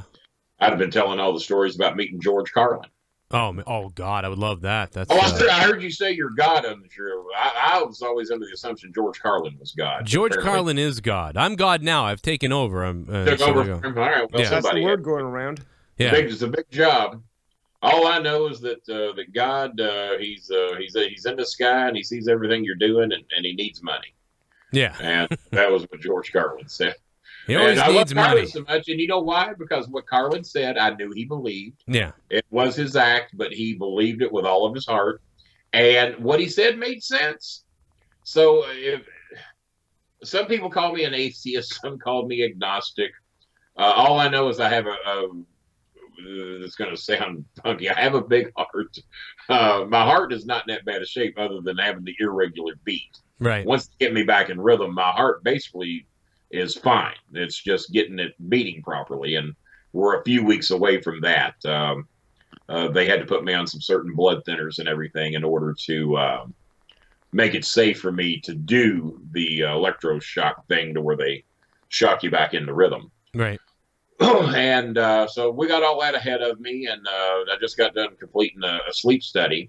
They told me, they say if you stop breathing 5 times or more in your sleep in an hour, that's okay. That's acceptable. 20 times to 30 is bad. Wow. They said I stopped breathing 99 times an hour over a 3-hour period. Oh my God, man, that's crazy. That's not good. And so I just completed that sleep study, and they're going to put me on one of those BiPAP machines that pumps air into you at night and helps you breathe. I had, needless to say, I had no clue that I've always had trouble sleeping. Right. But after doing 2 of these sleep studies, that alone has put me back into a little bit better rhythm. And I'm just anxious to get that machine and see how much it improves things, because I got a few things I got to fix. The sleep apnea for 1, the irregular heartbeat for 2, and then have that surgery in about probably somewhere between 4 to 6 months. And hopefully life will get a little easier for me after that. Yeah, I mean that's a lot of stuff going on at once, but yeah, I hope everything gets better. And once you lose the weight, I mean, all that stuff may make it easier for everything else, and it will just. Oh yeah. Well, and they say that you can only eat about 2 to 4 ounces of food a day for the first 30 days, and if the most you will eat for probably the next 8 months is 8 to 12 ounces of food. Now, needless to say, I don't sit down and I don't eat like these people you see on The Biggest Loser or Dateline or something like that. My diet's not like that, but it's still going to be drastically cut back. Right. 347. He's we've got another caller joining us. I don't know what's going to happen, but 347. What's going on? Hi, Joe. I called earlier. I just wanted to mention some people are talking about Kenny being low life and he's like. Are people really saying that? What are they saying? They're saying I'm a low life. I don't know what he's talking He said that people were saying I was a low life. You mean after I told that heartbreaking story? I know. Didn't you just win everybody over? That was. I thought I did. Jesus. I fucked that up. Well, no, you didn't. You know, see, the thing about the audience is there's a lot of people in the chat that are trolls that come into the shows and stuff like that. But, you know, forget all that. Of course he's not a low life. Did you hear what he just said? Jeez, he just poured his goddamn heart out about what's going on in his personal life. I told you all shit I haven't even told him my own Facebook wall, and then I get I'm a low life? God damn. What the fuck kind of timing was that? Jesus. Where's my dog, Tuca? Do you see Tuca back What's up with your dog? Yeah, I saw that. Is it a lab? That's Tuca. Yeah, he's a Labrador. That's Tuca. Oh, yeah. That's Tuca. My other Labrador, I think, is in the closet asleep. That's Moo Cow. You know what I say, Kenny? I don't believe in God. I don't believe a lot of stuff like that. I'm kind of agnostic too. I open and minded, but I do believe in being a good person. Be a good person. That's you all know, that's. If you knew how many hungry kids I've fed in Louisville over the past 20 years since I got in the wrestling business. I mean, me and my son seek these people out, and I'm not asking for a torch or anything like that. People around here know what I do and what I don't. And but a hungry kid, man, I hate to see that. Yeah. And I'm connected with so many restaurants in town. I know people are going to make their jokes out of that. But I've traded with probably 50 restaurants in this town. Trade them wrestling tickets, trade them paraphernalia, trade them my Beats by Bolin headphones, my books. Talk about your headphones after this too. I want to hear about them. We'll get those in, but I trade to make sure that these hungry kids, you know, either in a complex I live in or in a neighborhood I live in, there's shit parents everywhere, and then the kids are a product of that, and they would, you know, I'd be sitting out on the front porch or whatever, and I'd see these kids out playing and. They'd come over to me. I said, well, you know, it's 11 o'clock at night. Why are you outside playing on a school night? Oh, my mom's not home yet. Where's your mom? Well, she's out with a friend. Yeah, but you have school tomorrow. How come you're not in your apartment? Well, the door's locked and we can't get in. And and this is just one story. And I said, well, have you had dinner? No, we haven't had anything to eat. So there was 3 kids. I had them into my house. Fixed them dinner that night, and this got to be a reoccurring thing. And it got to be from me and my son. We're taking these kids out to eat 2, 3, 4 nights a week, and we would let the mother know in private what we thought about it. And the poor kids, they just thought that was natural life, that it was okay for mom to do that. No, they didn't see a problem. And but no, we have fed hundreds and hundreds of kids in Louisville over my time with OVW, and even since then, I'm still connected with all these places, and I still, I'll do autographs with the books and the DVDs or whatever, and kept a real good relationship with them. And if I find 2 or 3, 4 kids or a family, sometimes it's a family. It ain't just the kids. I'll find a family down on their luck, and I'll call them, hey, Mr. Manager, you have a buffet there. You're throwing a shitload of food away tonight. Why don't I send these people up here about 9 o'clock? You're closing at 9:30, and let them have them a good meal. There's 5 of them coming. I got 3 kids and a couple of adults. Is that a problem? Never once have they ever told me no. Right. And that's what I'm about, is trying, treat people like you want to be treated. Cornette owns a gun. I don't own one. You know why? Because a briefcase and a slingshot have served me fine for nearly 56 years. What type of gun does Cornette have? I have some handgun of some type. He ain't never fucking shot it. I don't know why, but he's one of these that fights for his right to have one. Does he have He's probably got a 38 special revolver. Yeah. It's nice indigo blue. It's not blue, I can promise you that. He hates the Wildcats as bad as I do, so no, nothing blue allowed in our home. No, but Kenny, that's some. I got a blue light on this camera, and I'm not happy about that. So. Great stuff though about the work that you're doing. Is there any particular organization that you work with, or you work with several? Anything you want to tweet out? He's in business for himself, I think. Basically, the Bolin Foundation is what we call it, and that's okay. And I don't really ask for it's. People all the times contact me, and one of the things I hate with independent wrestlers is when they try to get people to finance their trip to Japan. finance my wrestling gear, finance this, that, and the other. You know what? Fucking work and earn your goddamn money. And if people want to help me, rob somebody. Well, some of them probably doing it too. If you want to help me buy my merchandise, so you don't, and some have sent money before because they hear that I do good work and try to help kids and lesser fortunate families, and that's nice. But all the money that I make off my merchandise, believe me, that money goes to help somebody. Sometimes my own medical bills, right? But well, if you can't keep going, you can't continue to help these people. So I mean that obviously makes sense. Well, my son will keep it going. I have no doubt. He's really got an even bigger heart than I've got. He's gotten in his car and driven to bridge overpasses, especially when it's cold. You'll find the families cuddled up under there. Excuse me. And I've taken a back seat full of food from various restaurants. And we'll take them to these families under the bridges and everything and try to guide them to a shelter. I mean, we can't house them all, obviously. We can't take them in. But the least you can do is fucking feed them. Everybody can cough up a little bit of food. Now, the reason I'm bringing this up... I hate it when people tell me they're starving because, no, they're not. When I was a kid, a lot of times what we got to eat is what my dad brought back from hunting. Right. That's how I think. And not even I know what starving is. Yeah. And I've had it as bad as any kid that you would ever know. Starving is what I see going on in these foreign countries. These kids here in America whose parents do not provide for them. They take care of themselves before they'll take care of their kids. Those are the kids that are starving. So, yeah, when you come home from work, I'm starving. I can't wait another minute. I'm sorry. You're not. You're not even remotely starving. These little kids are what's starving. And so that's just been a thing with me and my son both, that we love trying to help hungry families and hungry kids, and we do our fair share of both. And but if we see you under a bridge and you ain't got no food, we're gonna go find you some food. That's just how it is. Well, up in Canada they'll kill a bear, right, Dave? Oh, we'll kill a bear and skin it for you. But no, I just wanted to say, Kenny, that I would like a bearskin rug. That'd be nice. I've worked with at-risk youth, and what you said is totally correct, that people are a product of their environment, and it's really important to get to people at that opportune time where you can help them out. And they can grow from that. And what you're doing is, I mean, because I've experienced that too.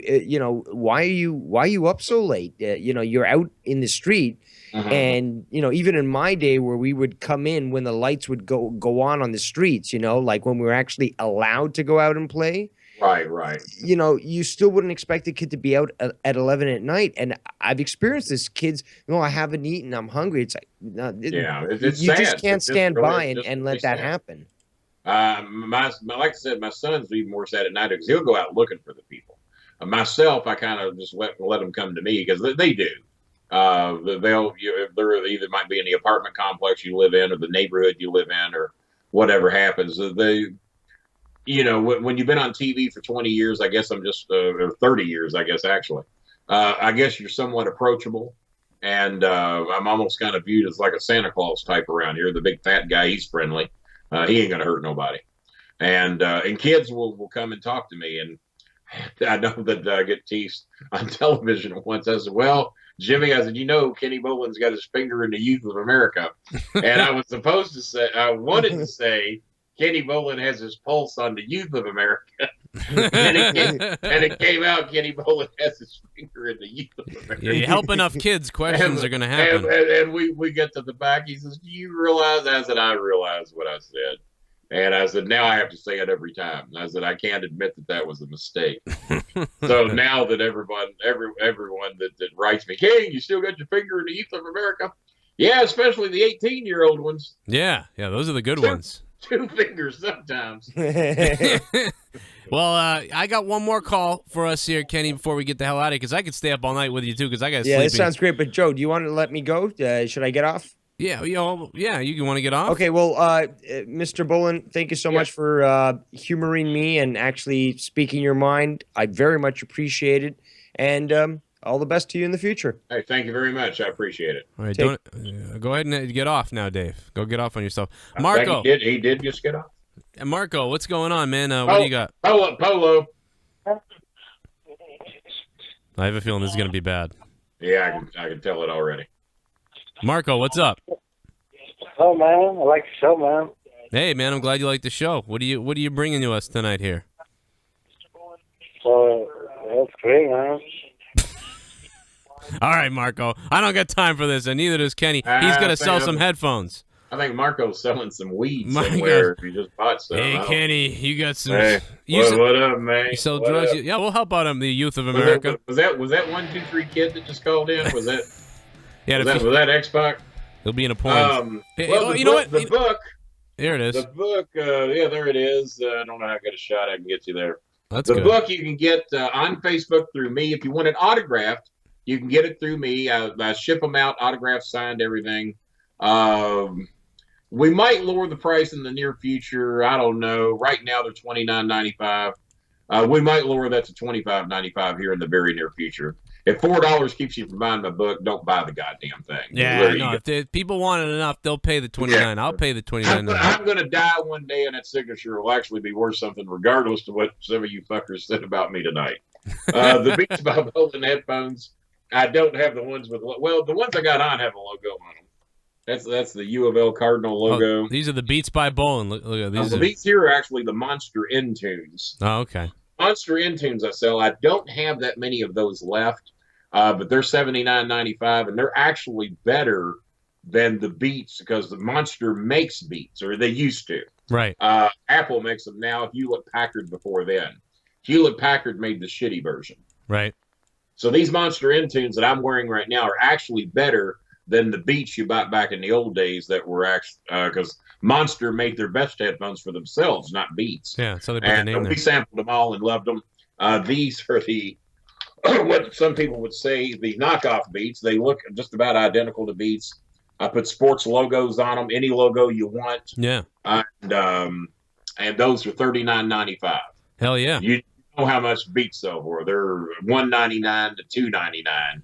And believe me, Beats could do the same thing if they wanted to, but they apparently like fucking people. I'm gonna get some and review them. I'm gonna wear them on the show, and I'm not joking. Well, it's what I tell everybody is that they say, "Well, do they sound as good as Beats?" Some people tell me they sound better. Yeah, that's obviously personal preference. All your ears.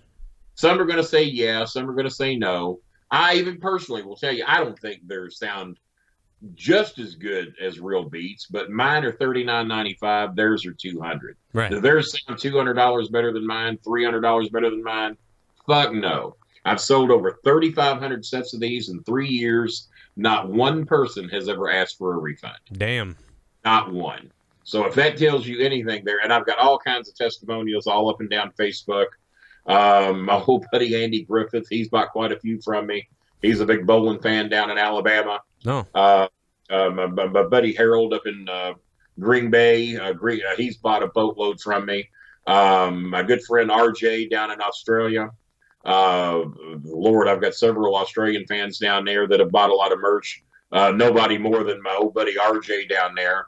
And as a matter of fact, the BS headphones and my books are now on 6 continents. And for something that really started out as a joke, yeah, it really caught on. We thought, my son said I wouldn't sell 10 sets. Yeah. Had no clue how good they were. We also have the Beats style pill. That sells for $199 if you buy the Beats version. My version is $69.95. Jeez, you're turning into your own electronics store. This is crazy. Pretty much. I mean, I love sound. I love headphones, and that's kind of what my specialty is. My Beats by Bolin magnets are on my doors on my Cadillac. That's cool. I also sell the GoView cameras. Those are $300 to $400 at Walmart. Yeah. Mine is a waterproof GoView camera. I sell for $95.95. Damn. And we sell quite a few of those. Will the Click wear them? That's what I want to know. Will the Click wear them? Shawn Michaels and Kevin Nash and X-Pac. Probably not. No. The Beats by Bolin Buds are a wireless headphone that we have now. Yep. They're very familiar to the LG. The LG version is anywhere from $89 to $129. Mine are practically identical to them, and mine sell for $39. Could these other companies sell theirs for $39? Yeah, they could, but apparently they elect not to. Nice. And you can go to my Facebook page and you can bring up the pictures of all these different types of headphones and everything I got, or just tell me what you want and I'll send you pictures of them. Just contact my inbox. It's always easier to reach me at Facebook at /Starmaker Bolin if you want to get my book. My T-shirts, of course. I got the BS shirts. We have the book cover shirts. We've got a shirt that has that exact picture on it. I'm a Bolin guy shirt, so they're wanting me to get those back in again. We sold out of the last 2 runs of those we had, so we're probably going to be getting some more of those in soon. The shirts are $25. The headphones range anywhere from $39 to $59, unless you're looking at the Monster Intunes. And I've only got a few sets of these left, and they're $79.95. Well, I'm going to do my electronic shopping with you the next round when I go for I it. I hope you do. And I back up my product. If you have any problems with it, within a reasonable amount of time. Yeah, you don't get to snap it in half and say, send me another one, but. Well, I wouldn't send it back. I'd just snap it alive. I'd say, it's not working for me. Ain't worth it, fuck it. There you go. No, I'd keep them. Fortunately, no one's done that yet either. So. I don't think I'm going to be the first guy to do that on Kenny Bolin's. I hope not. I will not be the first person. I will love him, and I'll love him. It's Kenny Bolin. Guys, it's been a long night. Absolutely enjoyed it.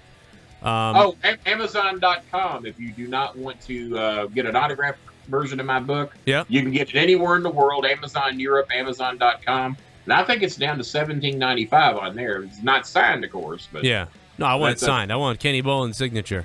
Well, you got to have that. Except for those people that said I was a lowlife, I don't think they want my autograph. Well, they're probably they hurt my itty bitty feelings. I'm going to go just feel sorry. Kenny, they can't read though, Kenny. They can't read. You know what? Anyway. We do have that going for us, though. They can't read anyway. That's right. They don't know. That's why they're so pissed. All right. That's why they haven't Googled me. That's why they haven't read Wikipedia. It's funny because they can't fucking read. They're fucking stupid. Some of the older people that are listening to us, where I broadcast from, or at work, a lot of people work the overnight shift or the late shift, or they're in California, and they were saying, "I wish I was in the chat to set these guys straight, Cronin." And I'm getting all these texts on my phone. But hey, that's what you get. I wish they were too.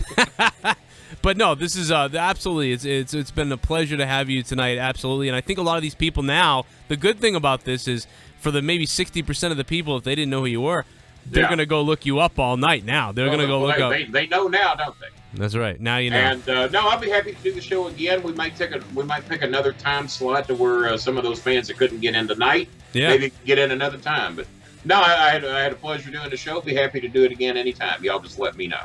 All right, guys. Well, thank you guys for listening to us. And listen, I do want to plug Jake the Snake Roberts will be on next time with us. So, who? Jake the Snake Roberts. Never heard of him. I don't know who he is. This Friday at 9:15 p.m. Eastern Time.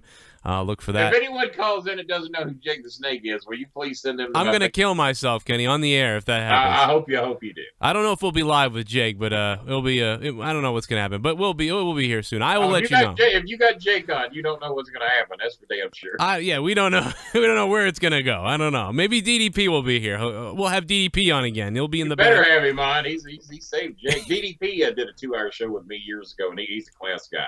I love D. DD's all right. He was my first guest ever. Actually, he was really good. He was very good. He's my highest rated show ever. Really? That's awesome. Yeah, we had over 500,000 downloads from the DDP show. That's amazing. So yeah, and I think our best before then was under 100,000. Yeah, so, he set it on fire. He put me on the map, to be honest with you.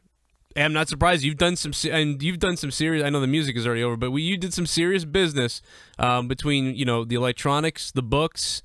We hope so. I'll let you know. We'll see how many orders we take this week. Yeah, you let me know. Well, I'll plug it all week on my show. I know that.